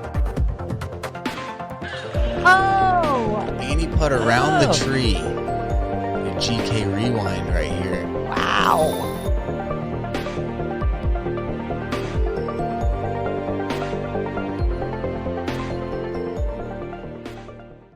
Hi, I'm Elaine King. I'm going to be putting with the Electron Atom.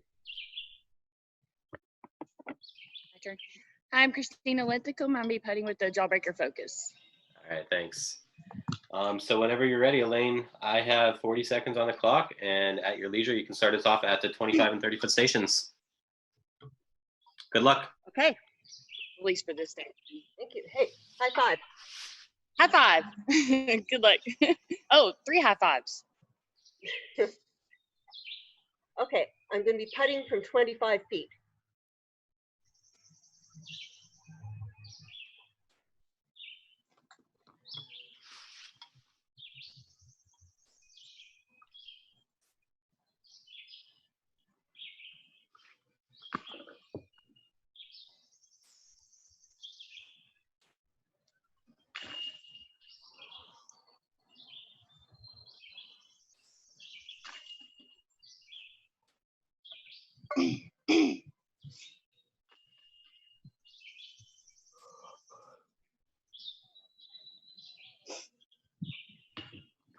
Okay, 3.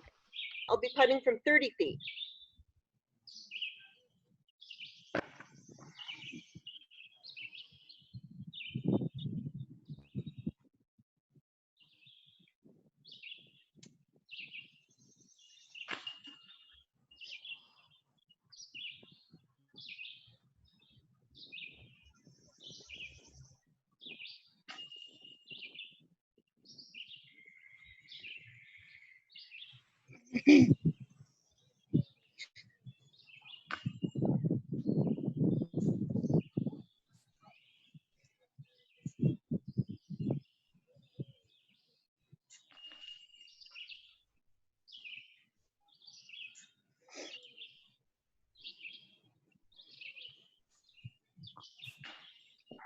Okay, that's 2 out of 5 and 30. Oh, okay, let me try and get up. All right, I'm going to start ready from when you are. 25 feet.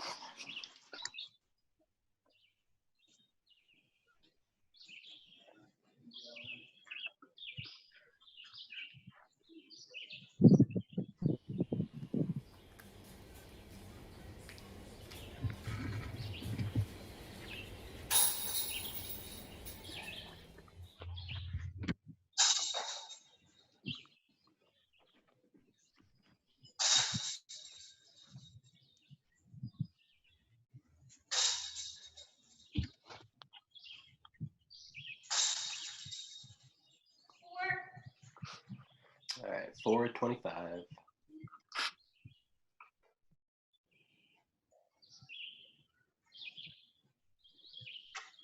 I don't know if you can hear me. I got Beastie Boys. I got you, playing Christine. basketball scores. Christina, Sound good? sorry. That's inspirational music. What do you got playing, Elaine? Nothing. There's the cars in the distance and my neighbor's dog barking. It's a nice Sunday morning sound. Mhm.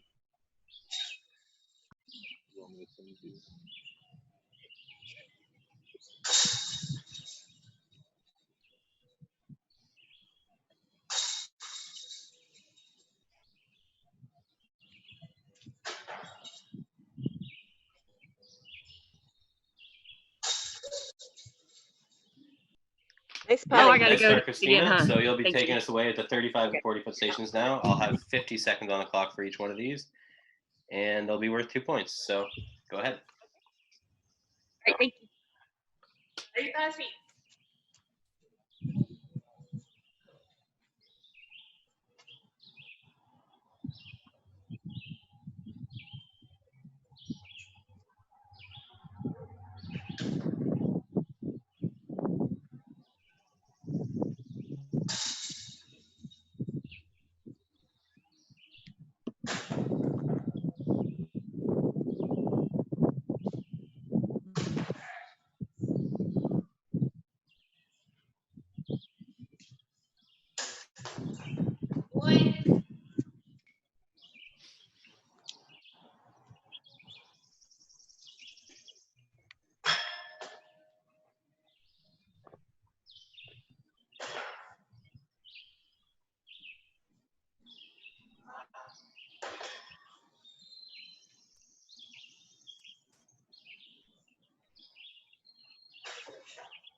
All right, so 1 out of that set, or 1 out of that 10. Elaine, it is your turn whenever you are ready. So you can take your time and start us off Okay, at I'm the just setting 35 up and here. 40. Got 50 seconds on the clock.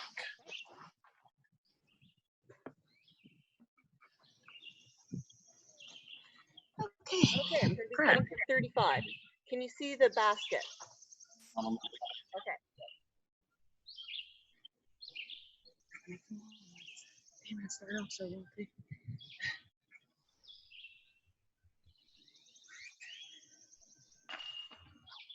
Nice. I kept thinking about it.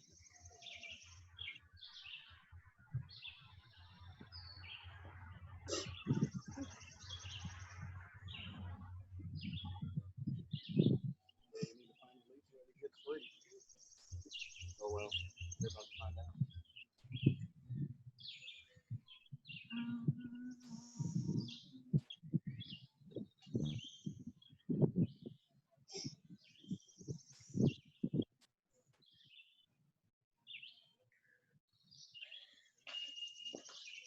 That was All right, one. 1 out of 5. Okay, I'm putting from 40 feet.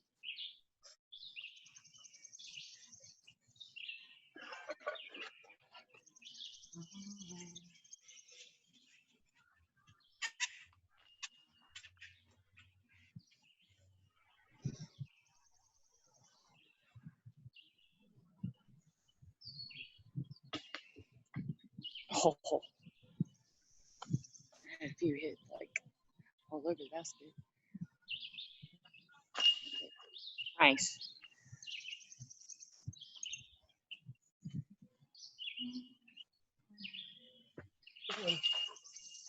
Oh.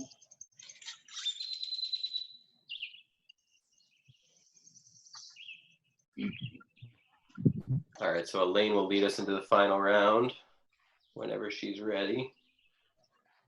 So right now it's 13-10. So it's just a one putt difference. All right, Elaine. So that was 3 out of 5. That was. Nice putting from 40. Very I noticed that nice. second one too is all over the basket. It's my distance. 40, I love it. Yeah, that's your Awesome. sweet spot. All right, well, I'm going to bump up the clock to a minute for each one of these last sets. They're each going to be worth 3 points, and the score right now is 13-10. So it's just a one putt difference from these last stations. So Elaine, whenever you're ready, you can take your time and lead us off at these final 2 stations. I'm heading for 45 feet.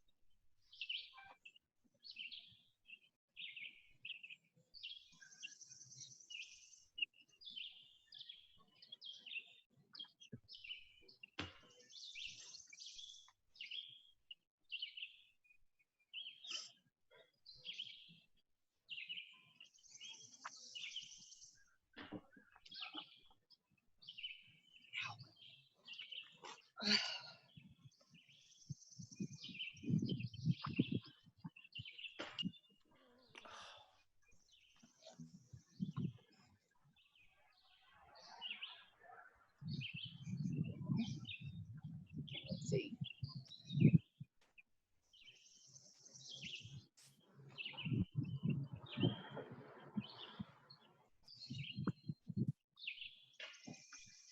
Big goose egg.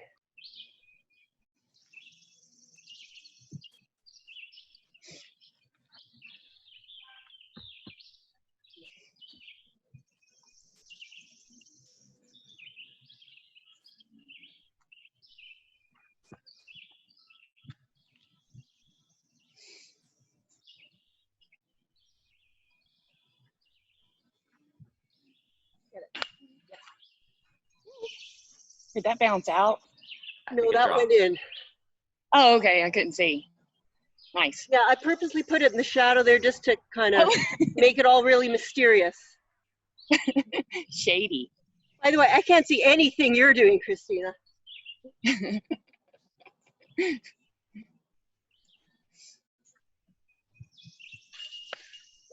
Nice. Nice putt.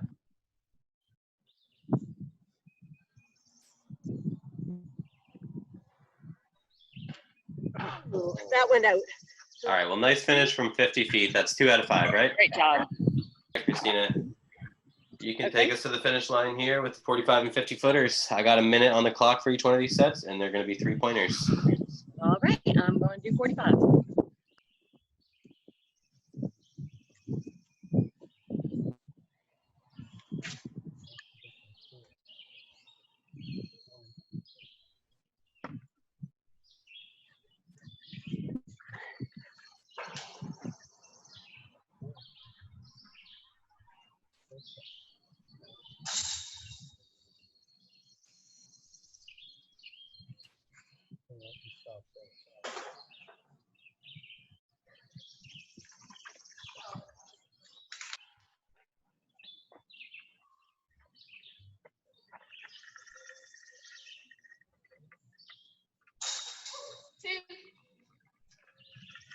All right, 2 out of 5.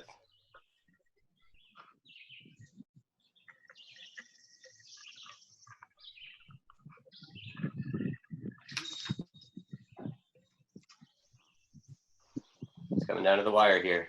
Yeah, good putting. Okay, let's do for 45 and I'm doing the 50.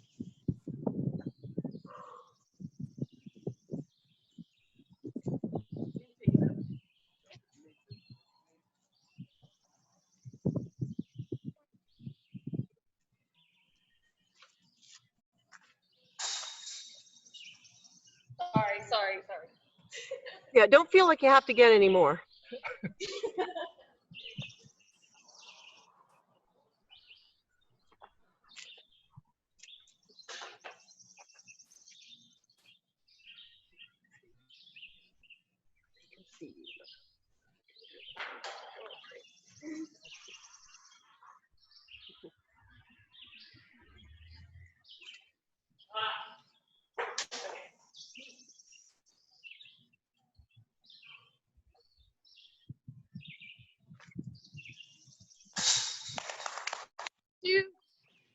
Wow.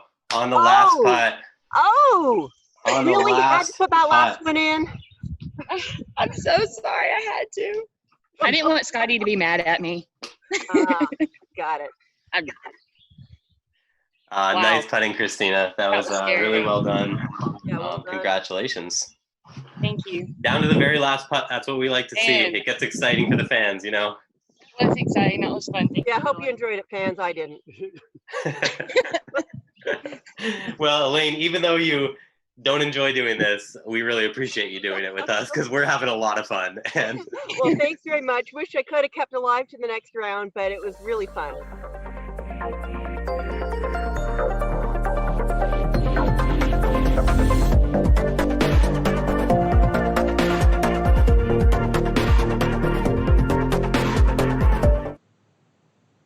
All right, we are back with our third winner of the night, Christina Linthicum. Well done, lady, on the very last putt.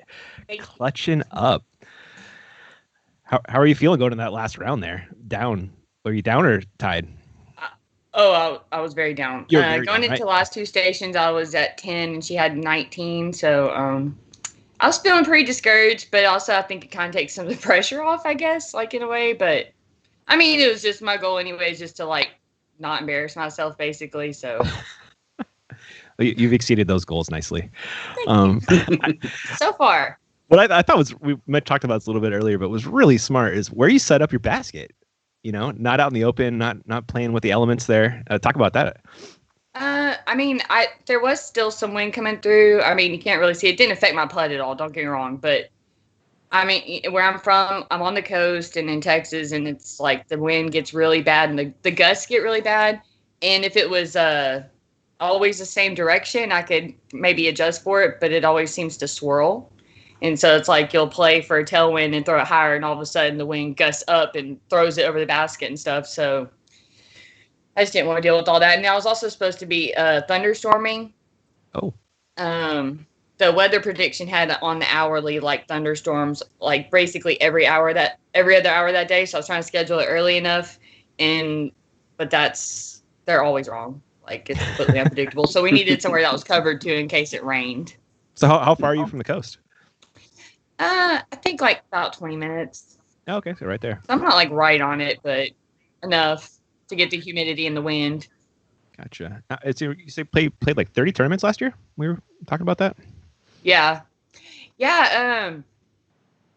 Just there's a few different tours in Texas, like, you know, guys throwing B tiers and stuff. And I was just playing well and really having fun. And so we just rolled with it. And, excuse me. So yeah, I just signed up for all the tournaments I could make it to. Nice. And you say you still have a full-time job? What do you do? Yeah, I work in the lab at Exxon, the refinery. Oh, wow. Yeah, it's a day job, so that helps. Yeah, I also have one of those. They come in Let handy. me clarify, that sounded weird. I forget people aren't from around here. Typically in refineries, you work shift work. Okay. And so you work like rotating 12-hour shifts and you switch from days to nights. So when I say Gotcha. day job, I'm like... During daylight hours. Gotcha.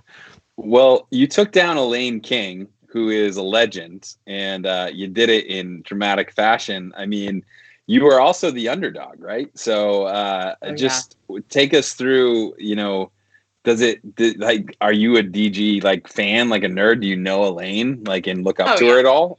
Okay. Yeah. And Okay.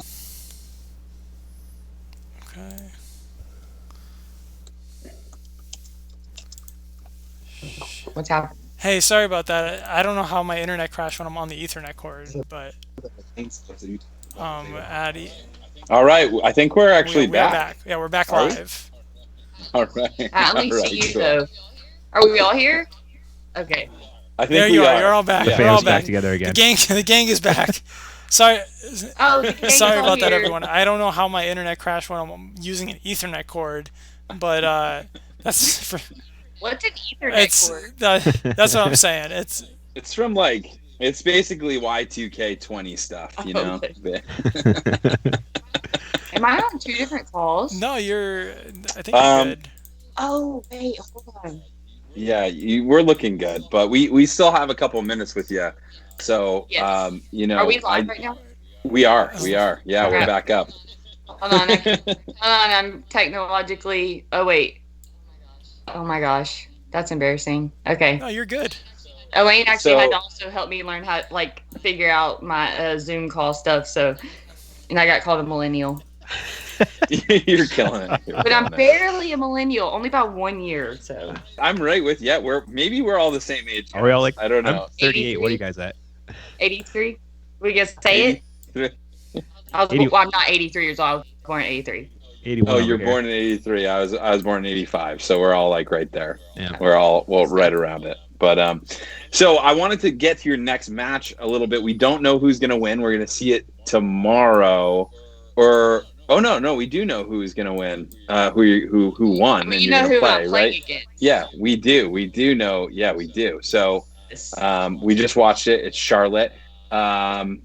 What do you think about Charlotte going into that matchup? Are you intimidated? Are you excited? Are you hungry for victory? How you feeling? All of the above. I couldn't say it better myself. So concerning the intimidated, again, I've never played with Charlotte except a couple holes like warming up for a tournament. But I did watch her, and I was very impressed. I think she even earned the little nickname Laser there, and so I was definitely like, wow, this girl can putt, So I knew that it was going to be a battle, and definitely excited because she is just everything you see on her interviews. Like, she's just so genuine and sweet and funny and laid back, and so she's my new best friend. She just doesn't know it yet. So I was totally excited. You've chosen well. Thank you. So I have a how lot of best friends bummed? that don't know it. So obviously you're like a regional pro, right? And we want to see you out on the road now that you're dominating putting and take over the entire tour. But how bummed are you that the tour is not going? I mean, we could have had Texas States. You probably would have been at that. And who would have been filming is Central Coast. So it's a bummer. They were going to cover it. They were going to debut in that heavy FPO coverage. It would have been awesome. What are your thoughts? And we're trying to get back after it, but you bummed, or where you at with the pandemic stuff? I'm lost. Seriously, I'm just I don't even know what to do with my time. I nap, and I don't know, I just read, and I'm just okay, I still have 6 hours till bedtime. I'm just not used to just being so directionless, I guess. But I was so bummed about Texas States because I think I may have mentioned this in our last interview, but my only A-tier win is Piney Woods. And so that's where Texas States was. So that was going to be a fun place to revisit. And then Jonesboro is my favorite tournament, period. I love the course. I love the city. It's not too bad of a drive. So, yeah, I'm I don't know. I hadn't yet decided which events, their DGPT events I was going to try to make, or big ones, because I hadn't decided on my vacation yet. But definitely sad and lost. And, yeah, but it is what it is. Well, we'll try to get Jonesboro back on the schedule. Right now we're thinking we're trying to figure out if we can do it in the start of the restart, or in September or October. So hopefully, but then Tallahassee is a silver series and it's rescheduled for the early October. That's not that far, right? For you. So maybe there. It's a little bit of a drive, but it's not too far. It's not driving to Utah for Worlds. So, Right. Yeah. Well, hopefully that'll happen. But before we let you go, we're trying to get Tyler Brickley in to preview the Matt Bell match. But before we let you go, we do have that match coming up. Do you know anything about Matt Bell? Do you know anything about Dan Hastings? And do you have a prediction for us?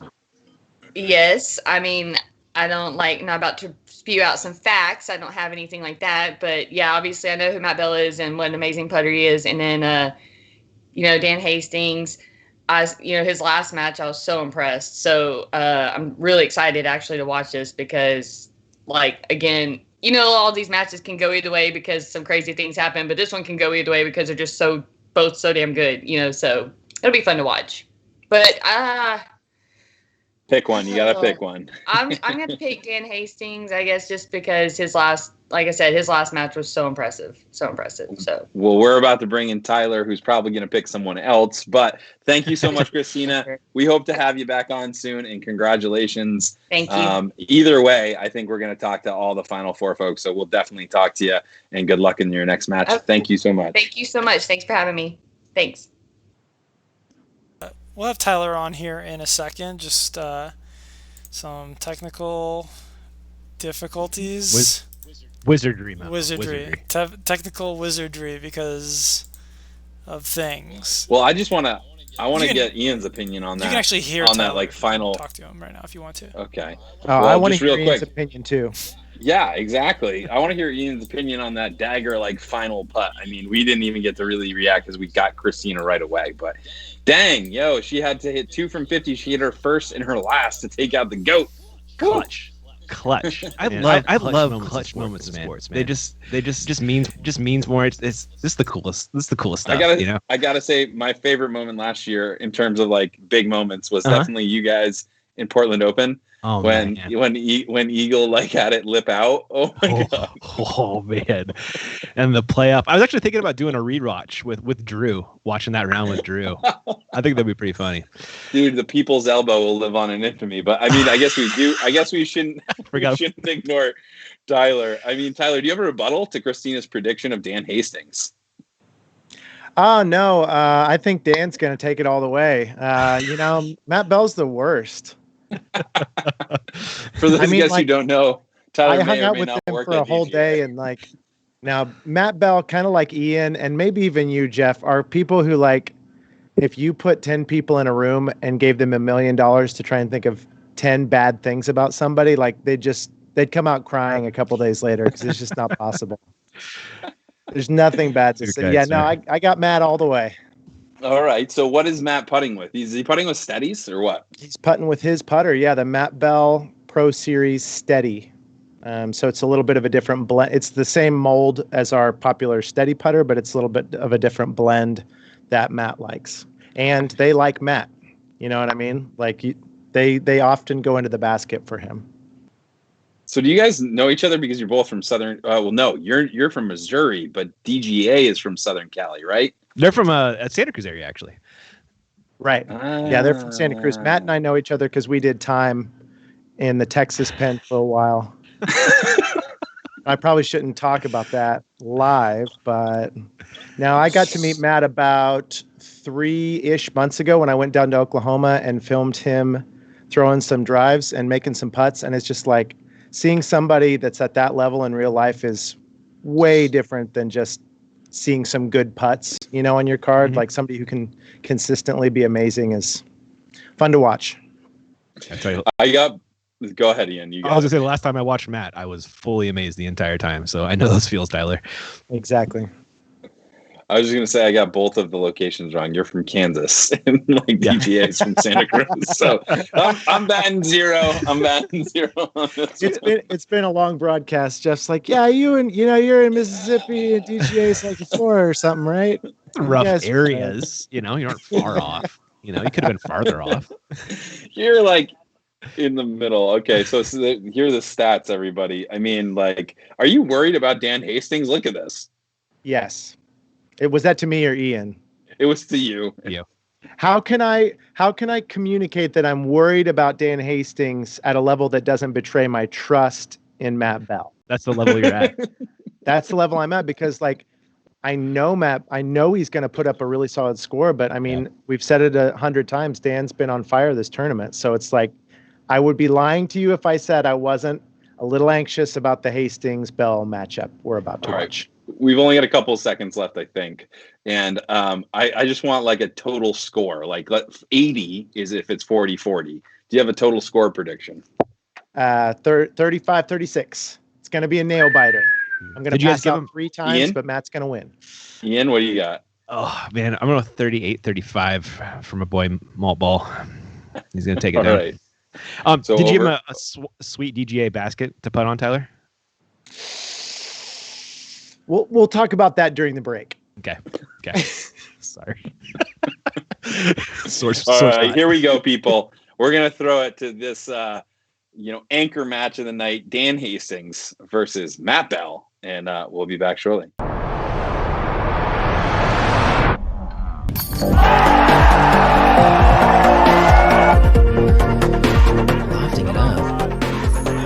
Wow! About a 70-foot.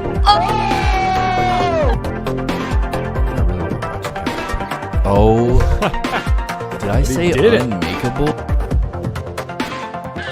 Oh! Annie put around the tree. The GK rewind right here. Wow!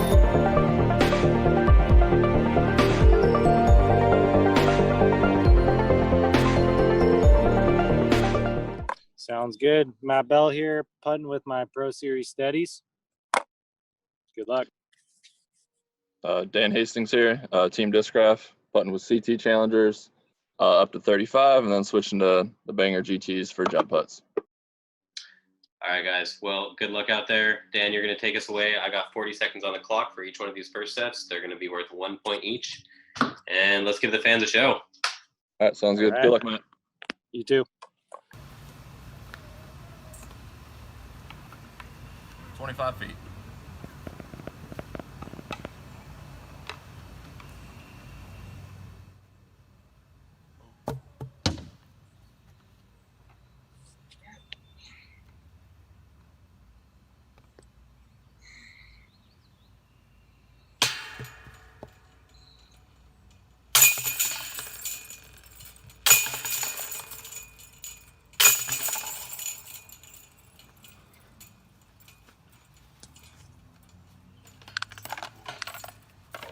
All right, we got 3 of 5. All right, 3 for 5 from that first one.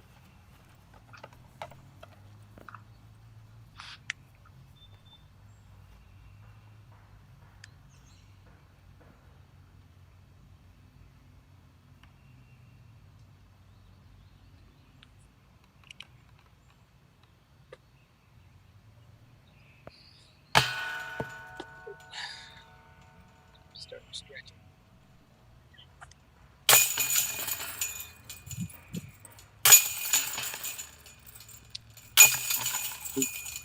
There we go. Shaking out the dust. We had enough of those misses.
Oh, I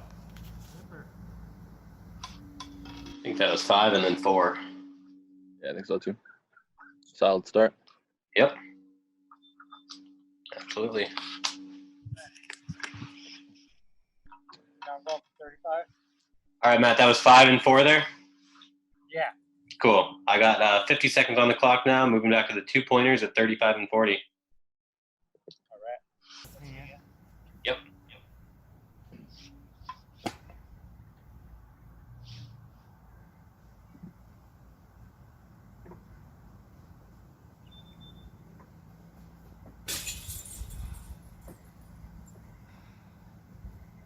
I think that just snuck in.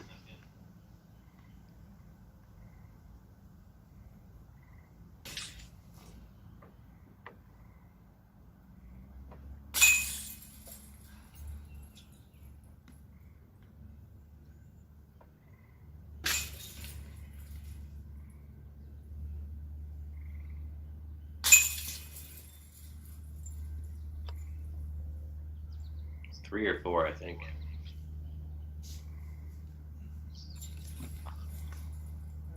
Hey Matt, is that 3 or 4? Got 3. All right, 3 at 35. 40.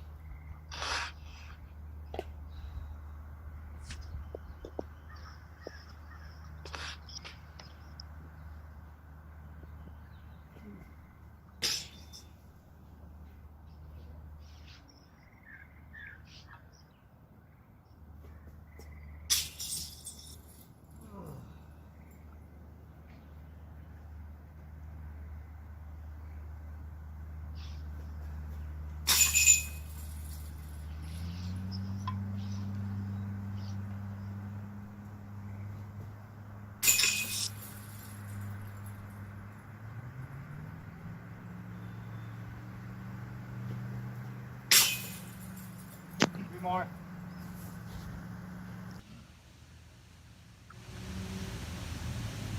$35. Let's go.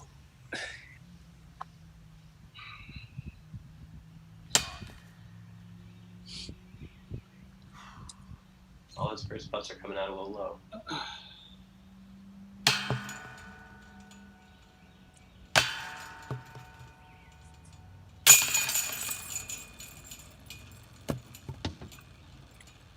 All right.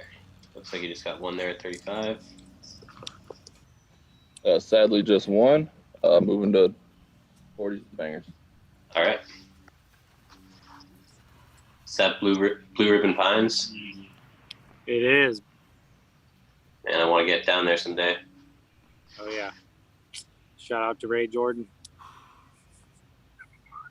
You.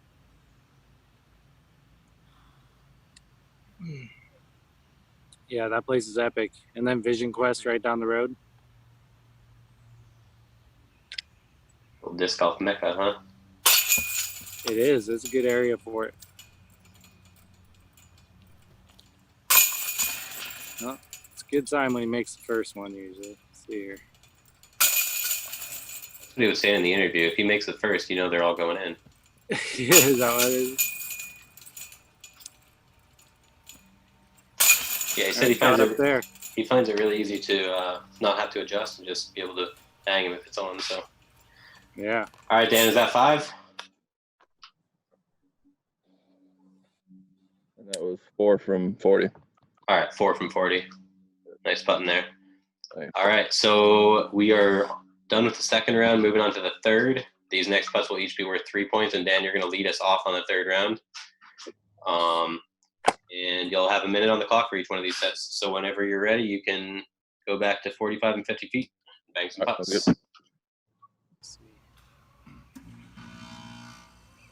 45.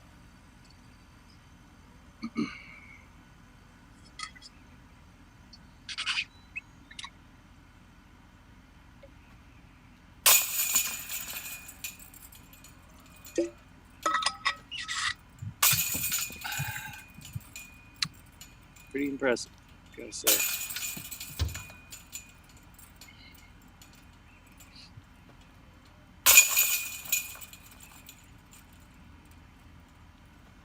It's pretty easy.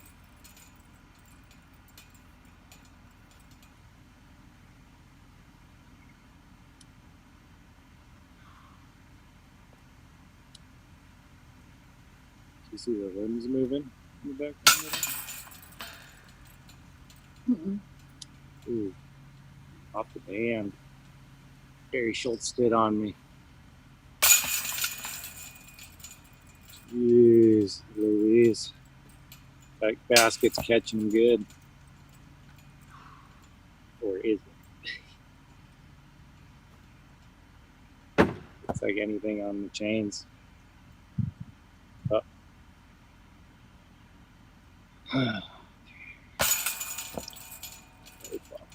Is that 2 of them?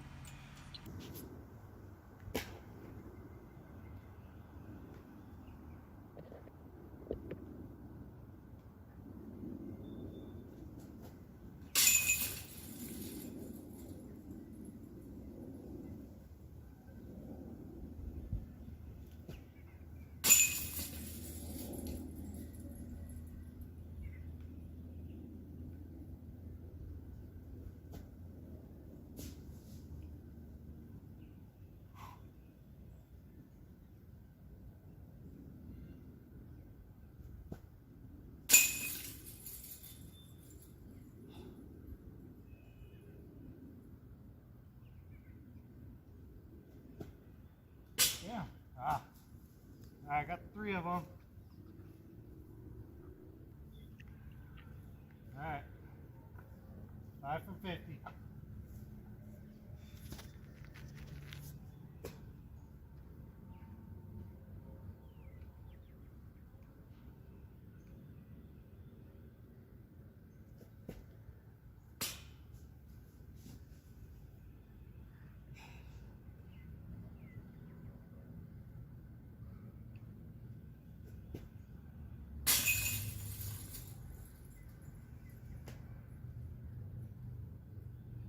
I think that was the one. Oh,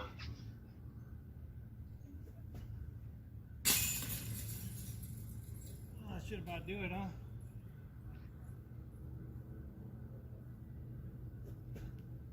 You think, baby, do I need to make one more?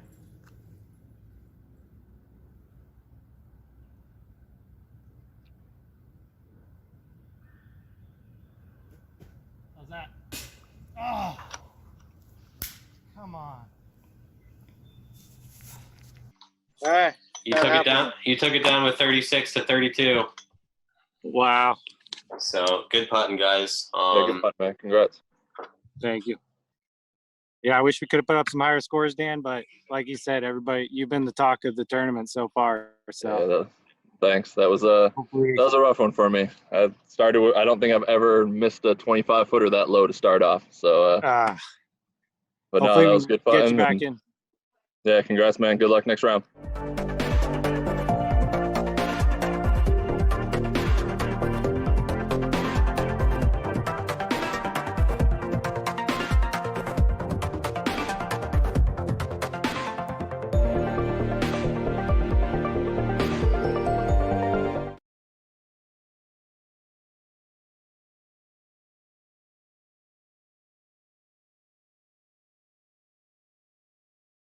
Thanks. Absolutely. Ian, Tyler, good to see you guys. Yeah, I think Dan had been the talk of the tournament, since the beginning with the numbers he was putting up. So I was expecting a battle for sure. What was it? Very consistent, right? What's up? So you've been super consistent, putting up just like the same amount every round almost, I believe. Yeah, my average is pretty spot on so far. You've gotten 35, 35, 36 in that one, so you just raised your average by 0.33. So nice. Just crawling up towards 36. Yeah, I like the numbers I've been seeing so far. I've been able to convert from every station, which I think has been important for helping me get through some of the matches. So I'm trying to keep that going. What was it like this time around versus the previous rounds? Was there any difference in pressure? Like what was going through your head? It was different because it was the first time I elected not to go first. I noticed Dan had put up big numbers going second both times. So I thought, for me going first, there was a new kind of nervous energy that I hadn't really experienced before because I've never putted virtually. And you got 9 of those first 10. So yeah, going second, I actually felt the most comfortable I had throughout the tournament. So I think that helped. And it was a new experience for Dan that round, having to lead it off. So I think that was definitely a factor. It's kind of like a long distance running, which Mo will appreciate. You don't want to be the guy out in front. You want to be just right behind him, nipping at his heels. And I think he did that well in that match. Yeah, have someone pace you. Yeah. What after he went 1 for 5 at 35 feet? What were you aware that he had just done that? I don't know what your guys' connection was like, but what was going through your head around that point? I figured, if I lost at that point, he probably made them all. Yeah. And so it would be nothing to be ashamed of, at that point. So it was just less pressure to have to perform at a high level. And able to just do my thing without having to make them, you know. Well, that's the main thing that I get when I look at your guys' scores. And when I saw this match happening, I was like, these guys are so close in talent that, I mean, the whole thing's going to come down to like, does somebody just not do well on one station? And your scores, like through the other 4 stations, were all super tight. It looks like that one 35-foot station is the only big difference in score. Yeah, look, other than that, well, I guess station 1, but other than that, you guys were dead on, or maybe one off. You know, that was the only, that was where you got some points right there. Yeah. Look like that strategy really paid off. You know, Dan coming out, you know, really slow with that start. You know, maybe putting first is what changed it up for him and did it. It's possible. Yeah. So who do you have in the final 4 now? Check the... Oh.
Well, after Waco, I went back to my friend's place in Oklahoma where I'd been staying and helped finish designing a course in Stroud, Oklahoma. So cool.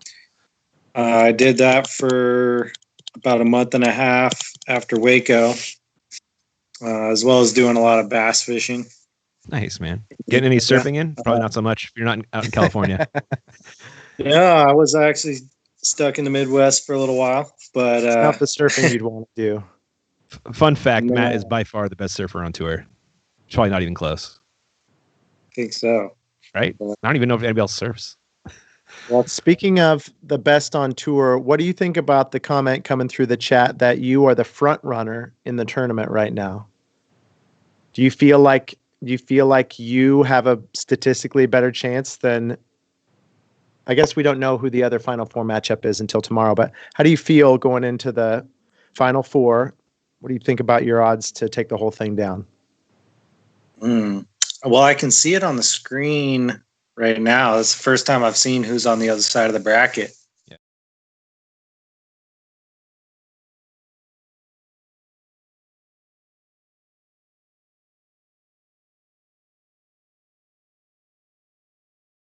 Predictions, but close your eyes. I've planned from the beginning to make it to the championship match and hopefully go all the way.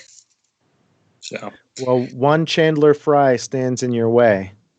We'll find out about that. I think next week is when the championships are going to be. Oh, it's Saturday. Okay, thank you, Mo. This week on Saturday is when we're going to find out. Ooh. Only on the Disc Golf Network.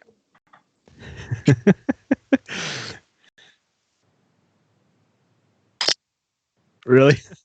Oh my gosh, nobody had this in their bracket. Well, this is nobody had Chandler making it this far. I'm sure some people had Matt though, right? I had Matt Bell. Yeah. If you were smart, it'd be really awkward if I didn't. That would be. Cool, Matt, I went out earlier and I did this format 4 times. You want to guess what my high score was? Yeah. 28. Oh my gosh, you're so close. It was 11. So, but thank you so much for your positivity.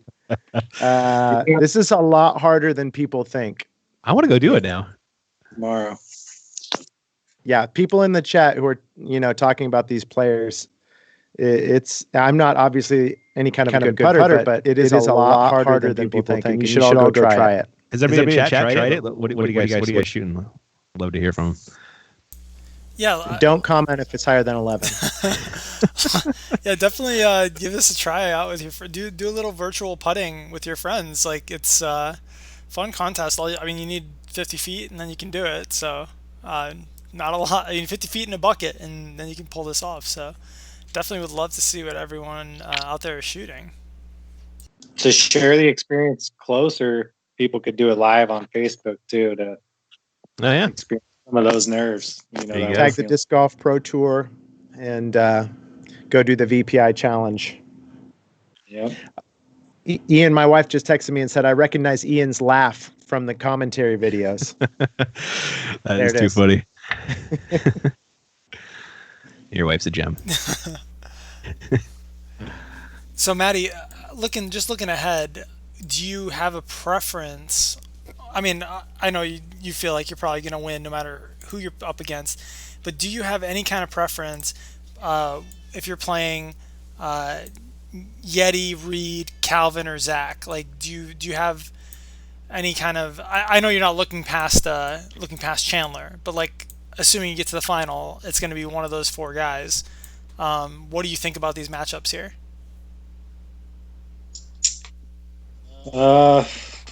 Well, in my own bracket, I couldn't fill one out officially, but I actually picked Calvin to go all the way on the other side of the bracket. So knowing he's still in there, that'd be my first candidate for getting through. So you had you versus Calvin in the finals in your bracket? Yeah, but that's my gambling prediction. If I had a preference, it'd be against 5-time putting champ Jay, because you want to beat the best. So that'd be world putting champ against world putting champ. When you get that many titles, it's your job to either beat people or boost their confidence if they beat you. Dig it. Mo, can we see how many people have predicted the final match, like predicted like Matt to go to the finals or anything like that? No, we can't, unfortunately. What if you click Calvin and Zach, you could see how many people predicted he was going to be here, right? Yeah, so we can see in the Calvin-Zach matchup, we can see that 83% of people are voting for Calvin, 66%. So like there are only 3 brackets that had this matchup. Of those 3 of those 3 brackets, two of them picked Vinny. And then for this one, I'm sure like no one had this matchup. Let's see. Oh, surprising. Well, 10 brackets actually had this matchup picked, and of those 10, 6 are picking Yeti. But then if you look at the voting is like pretty heavily in Yeti's favor. Yeah. And then looking ahead, so looking at the Maddie Chandler matchup, yeah, so like we saw earlier, 0% of people picked this matchup between Maddie and Chanimal. But so far, I mean, obviously there's probably been, this has only been live for like, 10 minutes or whatever. But all the votes so far have been for Chandler. So everyone... Go cast your votes, everybody. Yeah, so everyone voting right now thinks Chandler is going to win this matchup. I mean, Chandler has been like super hot throughout the whole thing. Maddie, are you a little bit intimidated by how hot he's been? Let me rephrase the question. Does how hot Chandler Frye is intimidate you? I have to go with a no on that one. Matt Bell fears no man. So Matt, you shot 35, 35, 36. If I'm a statistician, I think you're going to shoot a 35 or 36 in the final 4. How do you feel about that? Do you still feel like you have, like points on the field that you think you could get into the 40s, or are you like, I'll take a 35 or 36 all day, every day? I think if you go with averages, that's a winning score for the most part in this tournament. So I'd be happy with it. Do I feel like I've putted my best yet in the tournament? I do not. So hopefully that happens sooner than later. I guess that was my question. Do you feel like you're putting like at peak capacity every game, or do you feel like you're putting well, but you could be doing a lot better? Well, in an ideal situation, I'd want to be able to putt better as we get closer to the championships. So this next match is to get into the championships. I'd like to put up something better than 36. And if I do, I feel like it's going to be enough. Well, the joke was made earlier that, I mean, Chandler knows that he needs to shoot a 37 to beat you in the final four, because it's been 35, 35, 36. You're so consistent, but you might surprise him with a 42 or something and wreck all the statisticians out there. It's also good gamesmanship, you know? Yeah, he's been getting just what he needs. Much of my strategy to Chandler, you know, so we'll just say I'll shoot a 36. Is that at all in your head at all, Matt, the match play nature of this? Because obviously it's not like cumulative points or something. You just need to get 1 point more than the other person. Are you playing off of what they're doing in each match, or are you always just not thinking about them and trying to make putts? It's more about making putts for sure. It goes so quick that there's not a lot of time for thinking about it and trying to strategize based off what they've done. You know, you pretty much just got to go out there and try and make as many as you can. Have you lost weight, Matt? Yes, sir. We can see his good eye. You got anything else for Matt, Ian? I was going to ask him about that steady. I was really curious. You said you have a special blend for yourself, Matt. Is that correct? Like special Matt Bell steadies? Yeah, I do. So right around the first Pro Tour event, I think when I was, this was last season, at the beginning of last season, in the Pro Tour shop, I found some Pro Series steadies, which I'd never seen that blend before. Uh-huh. And I really liked them. They, you know, instantly felt like the best putter I've putted with. And so DGA went ahead and made a signature run for me based off of that blend. Huh. And that original Pro Series blend is also what Paul's prototype Lunas are based off of. Really? Because they have little rubber pellets in them that make them really tacky and kind of soft. So Discraft actually ran out of those rubber pellets and couldn't get any more. So kind of a limited edition. Yeah, basically. So my Pro Series that you can get, as well as, you know, Paul's Lunas, are both an imitation off that original Pro Series they made for the Disc Golf Pro Tour. Oh, very cool. That's cool. 2017, I think, is when they made that run for the Pro Tour. And I'm not sure if I can say this or not, but the 2020s are going to be coming out soon. The 2020 Matt Bell Pro Series steadies. And they're going to be that same. I asked them to make it a little firmer, and it sounds like they've done that. So I'm really excited to try those out. Nice, man. Make sure to check those out. I remember Shasta gave me one of those years ago. I was like, this is just a really nice feeling putter. They really nailed it for that one. There's Jeff. We're going to get Jeff Spring back in here a little bit for the after show. Matt, I cannot be more excited. I mean, you won me $80,000 today because I had, you know, quite a bit of money bet on you versus Dan's match. So obviously I'm going to put all that back into your match with Chandler. So don't let me down. Yeah, definitely all in for Matt Bell in the final. Perfect. That's what I'm going to be putting for, is everybody that picked me to go to championships. I'm putting for you guys. Nice. Tyler's kids. Tyler's mortgage. Their college fund. Everything. It's all on the line. Awesome. All right, guys. So well, thanks for hanging out. I think we're going to get Jeff Spring back in here. And congrats, Matt. Hopefully we'll see you soon. Thank you. Win or lose, I heard they're going to try to get back in touch with me. So beautiful. Talk to you guys. Thanks much, man. Thanks, Tyler. Congrats, Matt. See you soon. See you, Matt. See you guys. The man. Thank you, Matt. I'm back. Wow. What a match. That was truly stunning. I had Hastings just because of the hotness, but you know, sometimes overall greatness just cannot be defeated. And Matt Bell just is so steady, just like his putters guys. that is, man. I think he got him with that going second thing. I think it really shook Dan. See that first round. Do that. So can you guys explain that to me and any viewers that might not get the process of starting who gets to go first? Yeah, you know the whole process, right? Should I throw that at you or should I take it? You got it, sir.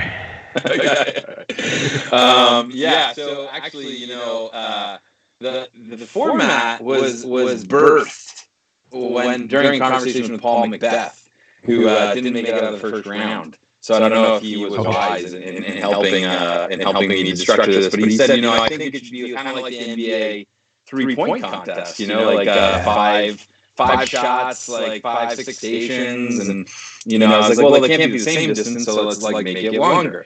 And then as we talked about how it would flow, we said 3 rounds, and so 3 rounds where somebody goes first in the first round, but then when you switch, it's going to alternate. So you do 25-30, and then the next person does 25-30, but then they start the second round with 35-40, so that there's then 20 putts in a row, and then when you switch and you come back, the other person is 35-40, but then 45-50. So there is some strategy because it alternates, and you do 10 putts, then 20 putts, and then 10 putts, or you do 20 putts and then 10 putts. So anyway, I didn't do a good job of explaining that because it's the after show, and I'm not as sharp as like the start of this show.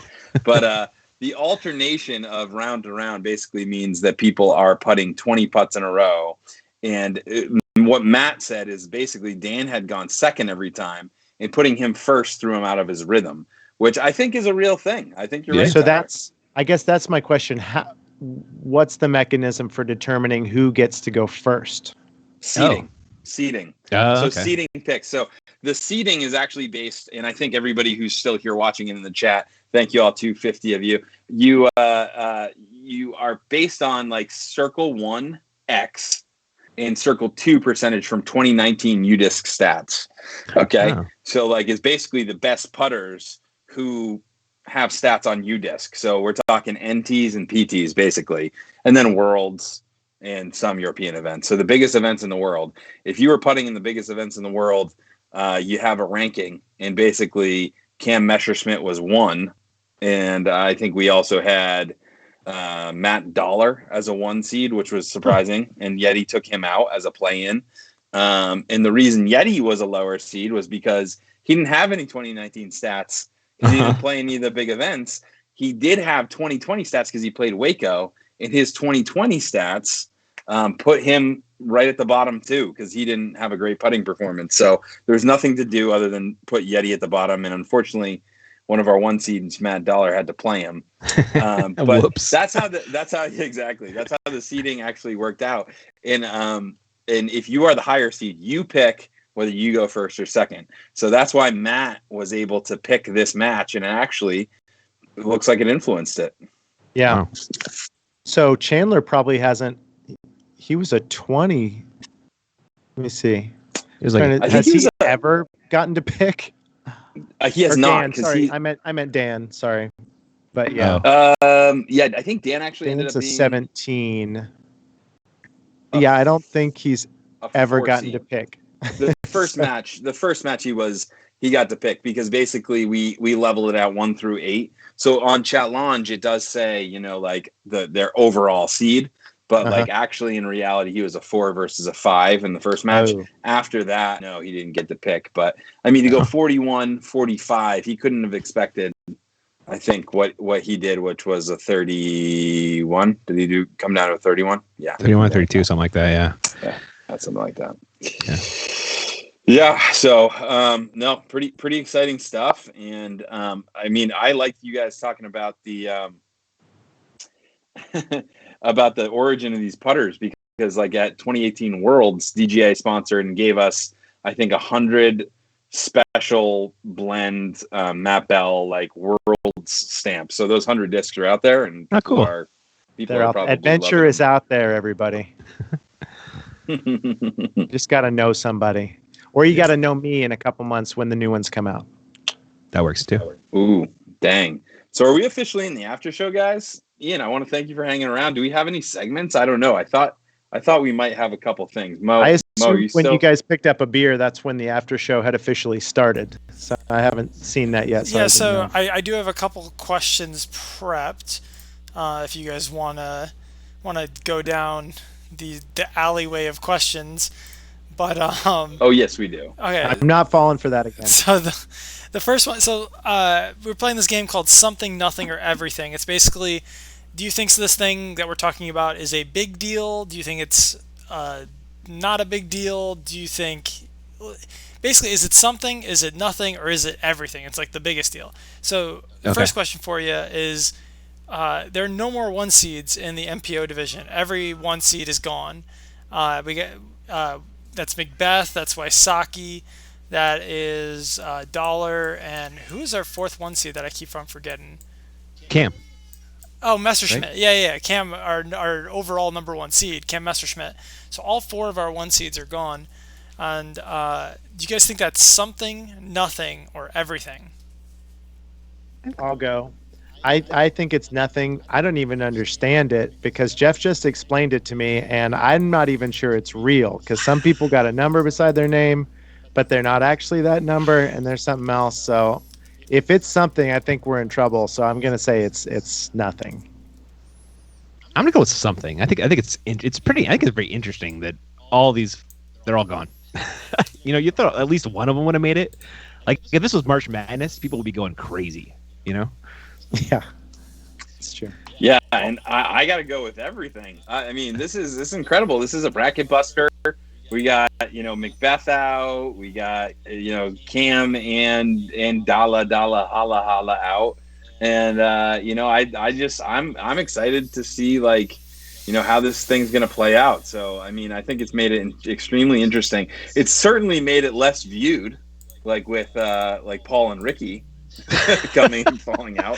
So to me, that's a little bit of everything, like Ian, like you probably want, like if you're a elite guard, you want those names, or if you're Chase, you want somebody falling down, but and so for us, it's a little, it's definitely affecting things, but I don't care. None of us do. We want to see who's breaking through. So I go with a big fat E on that one. Right on. I dig it. We got all the answers. Awesome. Ian gets it. I mean, we didn't get to do Champs Chumps with me and Nate Sexton at Texas State. So, I mean, how many tens of thousands of dollars in projected YouTube money did you lose because of that? Pretty much all of it. You know what it's like to have, giant names drop out. Yeah, I know, man. No Tyler? Dude, okay, so Tyler, I'm pretty sure you have a lot of decimal points wrong in YouTube payouts. I mean, you've talked about this a couple times. Wait, what? So I shouldn't have bet $70,000 on Matt's game. Well, that worked out though. Man, yeah. I mean, maybe you should have to make up for the other expenses you probably scheduled based on erroneous YouTube payouts projections. Yeah, my mortgage is $1 million a month. It's crazy. Oh. All right, guys. Kansas. So moving on to our next Something, Nothing, Everything. Just looking at the FPO bracket. So Heather Young put up the highest score of the entire bracket, a 33. The second highest score is Jennifer Allen, who put up a 31. So Heather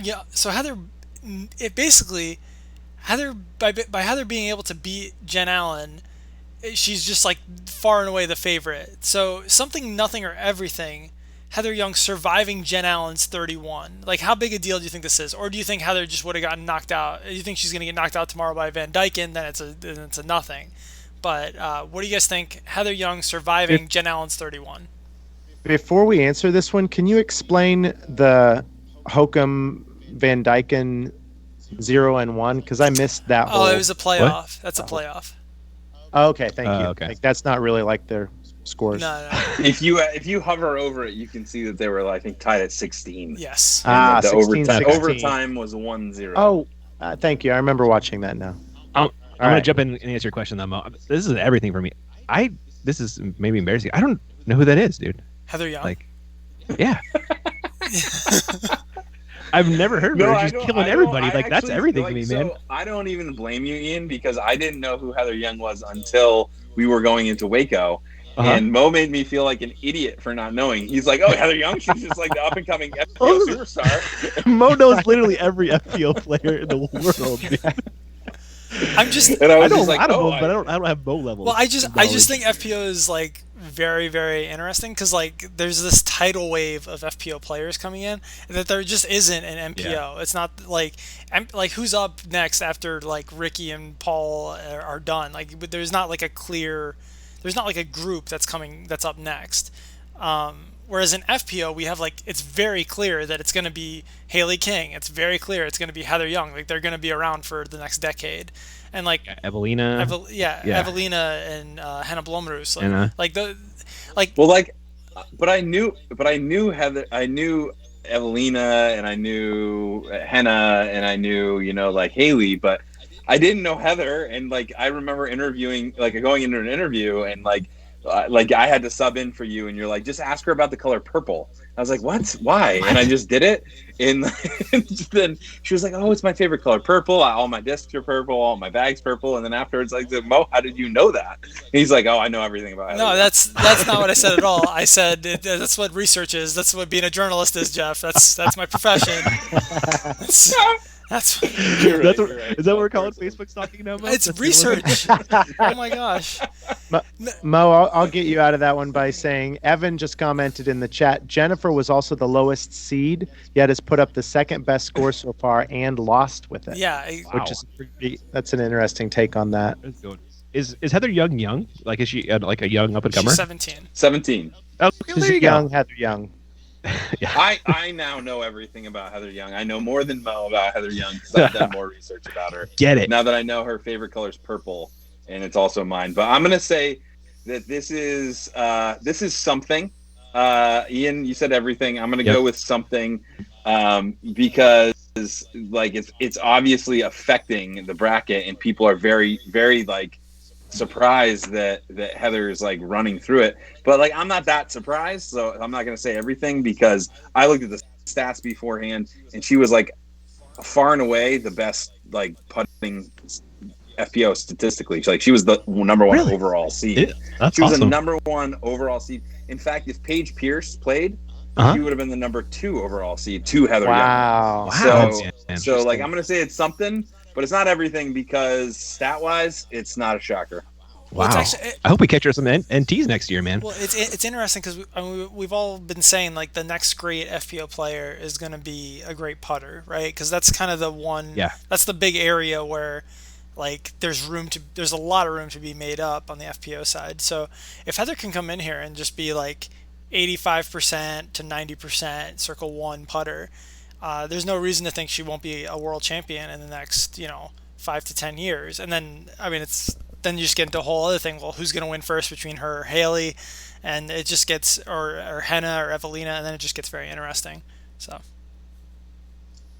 85 to 90 is a pretty high percentage. That's the best MPO player percentages. So is that where she's at? That's impressive. Wow. It's a tall order. I think she was 86 last year, I want to say, something like that. I'll say everything as well because of, Vanessa Van Dyken's an experienced player, obviously, but I feel like her shooting a 16 in round 1 and then seeing that match go down between Heather and Jen, them both putting up fire scores and Heather coming out. You talked about 33 beat 31, which is the second highest score, but then the next score out of any round that's been played is 25. So nobody else has even shot in the 30s, and she was pushing mid 30s. So I just think I'm going to say everything 1 seed hot round just because of the intimidation factor. Momentum for Heather, intimidation for Vanessa, and I'm going to give that one to Heather. Awesome. Well, let's move on to another one. This is one of my favorite stories of this whole thing is Yeti. So Yeti is like the weirdest Cinderella story of all time. Underdog. Well, okay, so I know. he's an 8 seed. He's technically the underdog in all of these. The percentages are way low, are much lower than everybody else's. But then he's got all this like championship clout, and he's like won all of these kinds of putting contests. So something, nothing, or everything. Yeti making it all the way with that play-in label 8 seed. Like, Jack, you want to take this one? do you think it? All right, I'll take this. Do you think it matters basically that he's an 8 seed? I do. I think it's definitely something. If we're talking brackets and in hashtag May Madness versus March Madness, I put him as like a butler. Like he's not gonna be like crazy like blue blood, like top of the line. But like when it gets to the tournament in like putting contests, like he's in a putting contest now. Like all of a sudden, boom, he's always there. Like he's always like gonna be throwing heat. And so I think in this, it's definitely something because he's charging through this bracket and just kind of laying waste. But it's not surprising because he has just such a history of like putting performances and 5-time world putting champ. And like he was even saying like a little known fact here. Brian Earhart was late to his match. He wasn't like totally prepared in the first round. And Yeti was just like, oh man, like I just went through my half-hour like pre-match warm-up for putting contests. Wow. Like I was ready to go at that time. Like, are you going to disqualify Earhart or something? And we were like, no, but like we'll give you another half hour if you like need to restart. Like that, like that's how into like how good Yeti is at like prepping for putting contests. He's got it so dialed. Yeah, he's definitely good. He's definitely like it's something that he's charging through this. I didn't know if he would or not, but at the same time, nobody's surprised because is he really an underdog? So I'm going with something.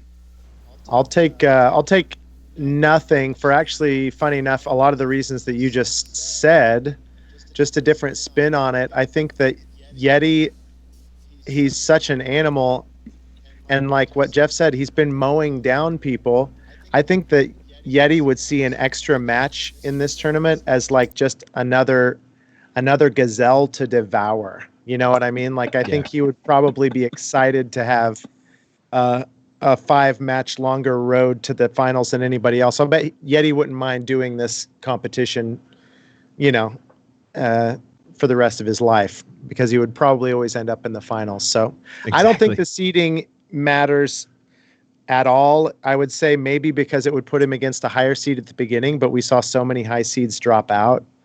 And he's just, like I said, he loves to putt and to beat people at putting. So just more food on the table for Yeti. Exactly. Like I'm gonna go with a nothing as well. I think if you did the seeding kind of how they do it, and with the NCAA, we get this big giant group of people together and just like argue over who's a 1. There's no way he's where he is. Like you don't put Yeti that low in a putting competition. Like looking at it, subjectively with all the people. So should we be the committee next time? Let's do it. Yeah.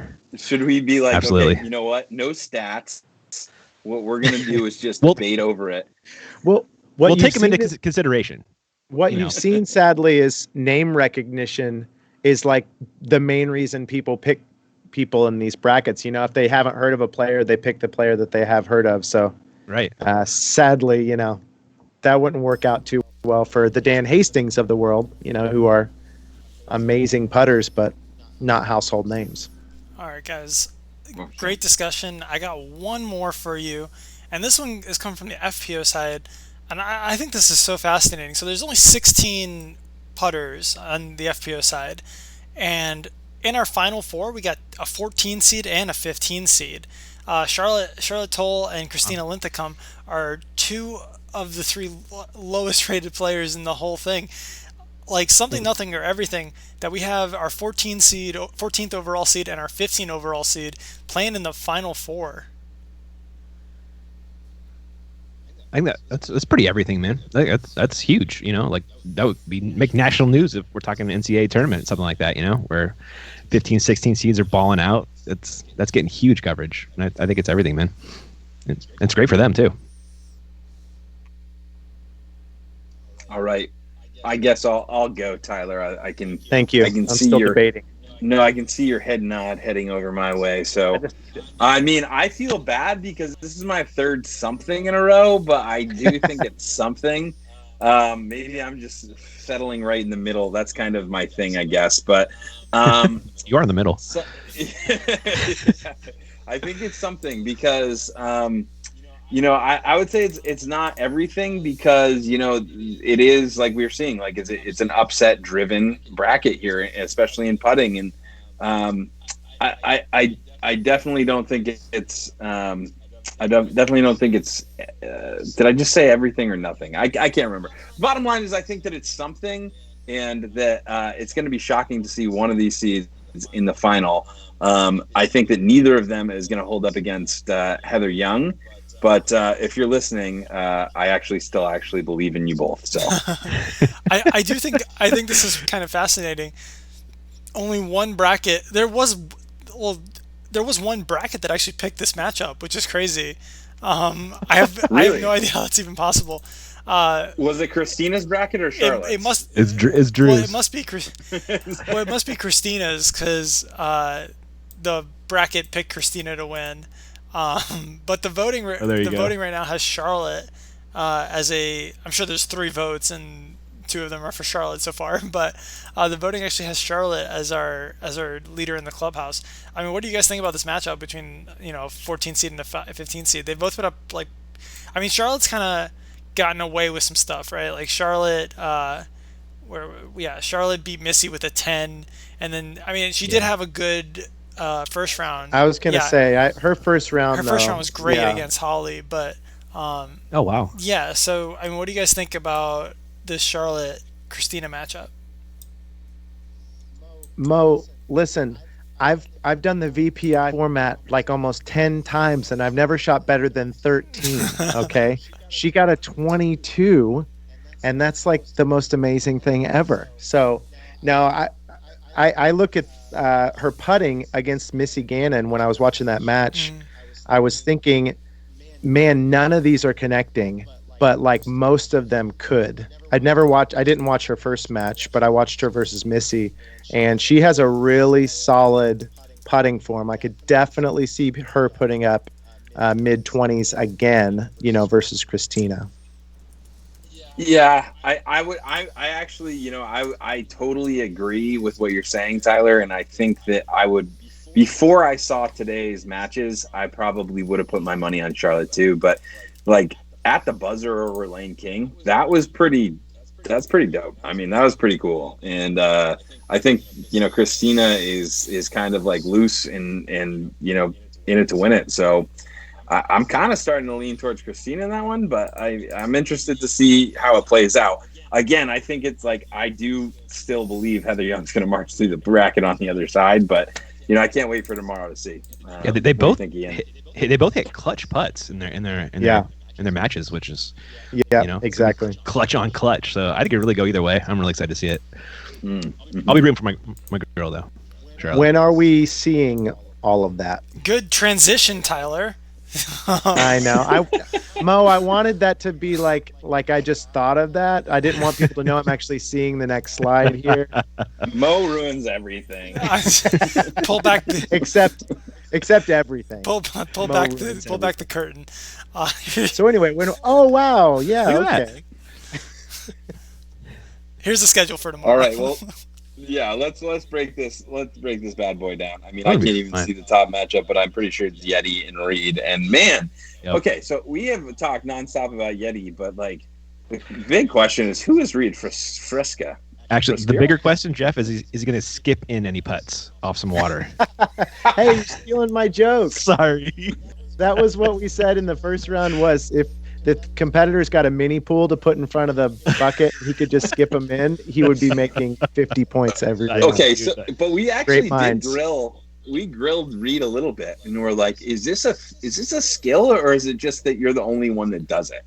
you know, and he kind of balked on that question. He didn't answer it. So I kind of think it's just that he's the only one who does it, because everyone else is kind of like, you know, why would I do that? But he came up with he's got a higher percentage, right? Well, yeah, he goes, he actually made an argument like, oh, this is a great strategy, especially when you don't want it, like you have out of bounds behind you.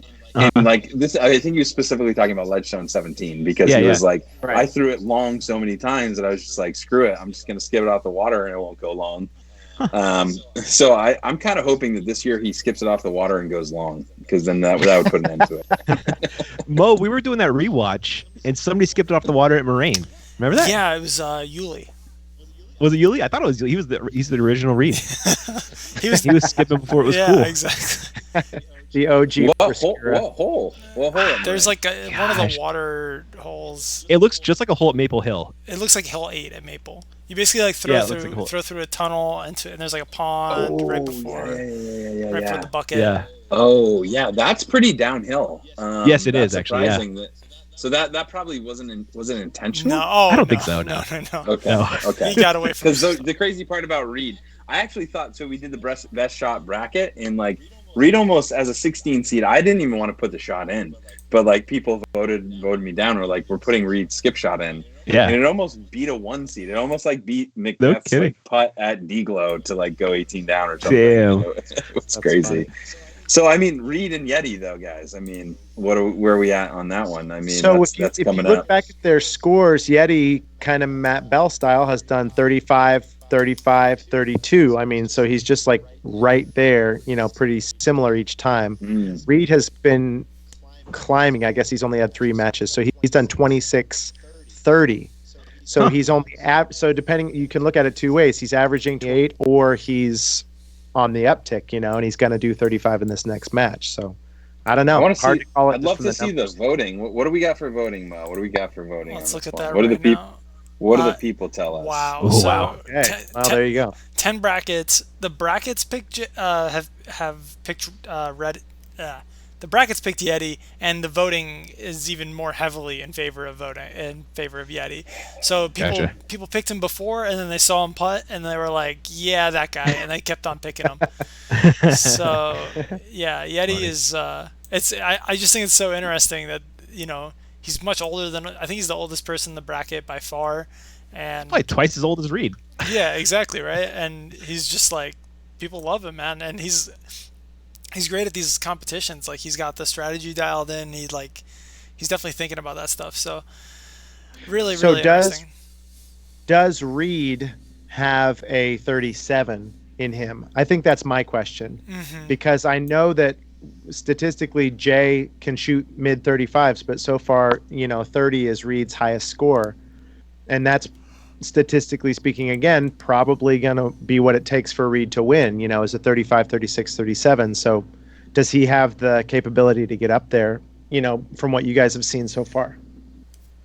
No, I mean, no is the answer, because he hasn't done it. And like, I just like don't numbers think wise. You know, right. Yeah. I mean, like, you know, you can't think, like, he's had how many goes and he hasn't broken 35. And I honestly, every time, like, we're seeing 35 as like that, like point where you're like, okay, hey, you win at 35. There's only been a couple losses at 35. 35's like Matt Bell's number, right? And he's just marching through. Right. So I mean, I kind of am siding on the side of the people with the Yeti. Plus, I think Chandler's like Yeti Chanimal matchup in the final would be hilarious.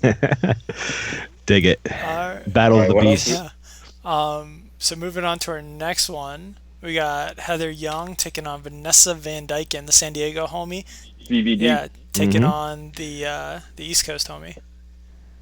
I feel like we kind of chatted that one up a little bit before, but yeah, just talking about Heather has all the momentum. Yeah, for sure. Yeah. So yeah, Heather has a ton of momentum. I think she's pretty heavy favorite there. But moving ahead, we got Haley King, Erica Stinchcomb.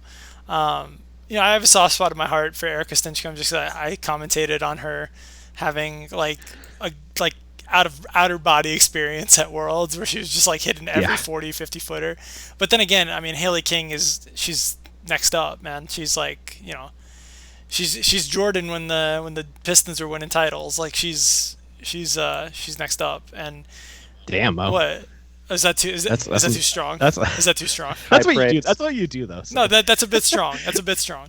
But Haley's also a Wisconsin homie, and I am an unabashed homer for all the Midwesterners on tour, the Hammies and your Haley Kings and your Reed Friskeras and your Brian Earharts. Anyone from the Midwest, I'm on your side, and your Kaylee Viscas. So this one's tough. I'm like emotionally compromised. So you guys pick this one. The Haley Erica? Yeah. Okay, well, it's 3 guys and 1 voice of a guy. I think we know best, and I'm going to go with Haley King. Yep. Tyler, what do you think? I have Haley in my bracket all the way to the final match, but I got to say I'm a little bit worried about the Stinchcomb match because I feel like Haley hasn't really been tested yet. Rebecca sadly had a Tyler Brickley level round, and you wouldn't wish that on anybody in round 1. And so Haley was able to, for the most part, get a practice round in. So I don't feel like she's had any pressure in the tournament yet. And I could see that being her undoing versus Erica. But for the record, I do have her going all the way. But all right, cool. Yeah. I got Haley on my squad, so I'm going there. Awesome. And then, I mean, honestly, I don't really care what the score of this last match one is. I just want to hear these 2 guys talk to each other all evening. Calvin Heimberg, Zach Melton. As Calvin said, his matchup's really easy because he just has to play a 7 seed. But Zach does have the advantage because Calvin is putting on probably the worst basket in the tournament. So what do you guys think? This is Zach Melton, Calvin Heimberg matchup. Lefty, righty. Tennessee versus Florida, the greatest of rivals. I'm going Calvin. He's just a putting robot. He's incredible, man. Man, how can you vote again? I mean, Zach shot a 39 in round 1. That is nuts. That is nuts. Good. So I think that was one of the highest scores for somebody to lose. Andrew Marweed shot a 37. Ouch. And lost. The only one that beats that is Cam and Dan's 43-45 duel in the desert. We'll keep it. You don't want to lose with a 43. You don't want to lose with a. But even exactly. But even Andrew's 37. So Zach shot a 39, and then he cooled off quite a bit with the 26. But we know he's got mid to upper 30s in the tank. How's Calvin been posting? Like super consistent, I would imagine. That's very Calvin. 32-27. So kind of averaging lower. Yeah, sure. They're coming off of 27-26, and I'm going to chalk this one up to comfort, smack talking, and go with Melton because, I mean, he's pretty much survived more on his mouth than his putter, I think. But I don't know. No, I think it's going to be fun. Those guys are both going to be on the after show tomorrow. We've already got them booked, and so they'll be chatting up their match after we see it as the anchor match on Friday. So it'll be fun. This screen is fascinating. I would never have guessed it's so heavy. People are picking Calvin so heavy over Zach. Really? 80-20 Calvin. Dude, Calvin's vote. Calvin wins NTs, man. He sure does. I mean, but Zach, just because of how Zach's played so far. No, that's true. I would have thought even if it was skewed Calvin's way, maybe 60-40 or something. Mm-hmm. Plus right. Yeah, only 3 people picked this matchup. The brackets are absolutely a dumpster fire, and you can tell why. Yeah. Oh my gosh. Okay, so I'm keeping track of the chat a little bit, and I obviously said something that offended Christina Linthicum. So sorry, Christina. Great. My bad. I don't Glad it was you. But I do have faith in you, and I have faith in Charlotte. So you just want to see a good match. All right, guys. Well, I do. Smashbox is actually going on right now because I had to move to Thursday. So in the interest of getting all of us, I don't want to run multiple streams and eat each So other's streams. you want me to go over there and drop a message in their chat for them to all come over here and watch us? Well, seeing as they have like Smashbox takeover, like a 5-year head start on us, let's let them own this. We'll defer. Yeah, we'll defer. Go support Smashbox. JVD needs a new, like, what is it? Like, he needs a new basement. His whole basement just got flooded. oh my gosh, yeah, that was so sad. Like the bottom foot and a half. Yeah. Of his basement. Yeah. I can't believe he's back up and running already. Yeah, exactly. So yeah, it's a miracle of modern technology. So we should go support that. And please join us back tomorrow. You can see that schedule again right. Where is it? Schedules. You can see that again right here, guys. Here's what we're going to be dealing with: Reed Frescura, Yeti Redding, Heather Young, Van Dyken, Haley King, Erica Stinchcomb, Calvin Heimberg, Zach Melton. A lot of fun matchups. We just broke them all down. We'll be back starting at 7 o'clock tomorrow. And then on Saturday, we have the Final Four. That's going to be exclusive on Disc Golf Network. If you're a Disc Golf Network subscriber, you'll just have that available to you when you log into your Disc Golf Network. But if you are not a Disc Golf Network subscriber and you still want to watch, we're offering pay-per-view for just $1 for the Final Four. So you don't have... Yeah, so if you don't want to subscribe for the whole thing, but you just want to pay $1 to hang out like this and watch the Final Four, we'll be doing the same kind of stream. We'll have guests on and watching. All the matches will still be available on YouTube for you, but if you want to be a part of the live stream, that'll be on Disc Golf Network for $1. And same thing for the championship on Sunday.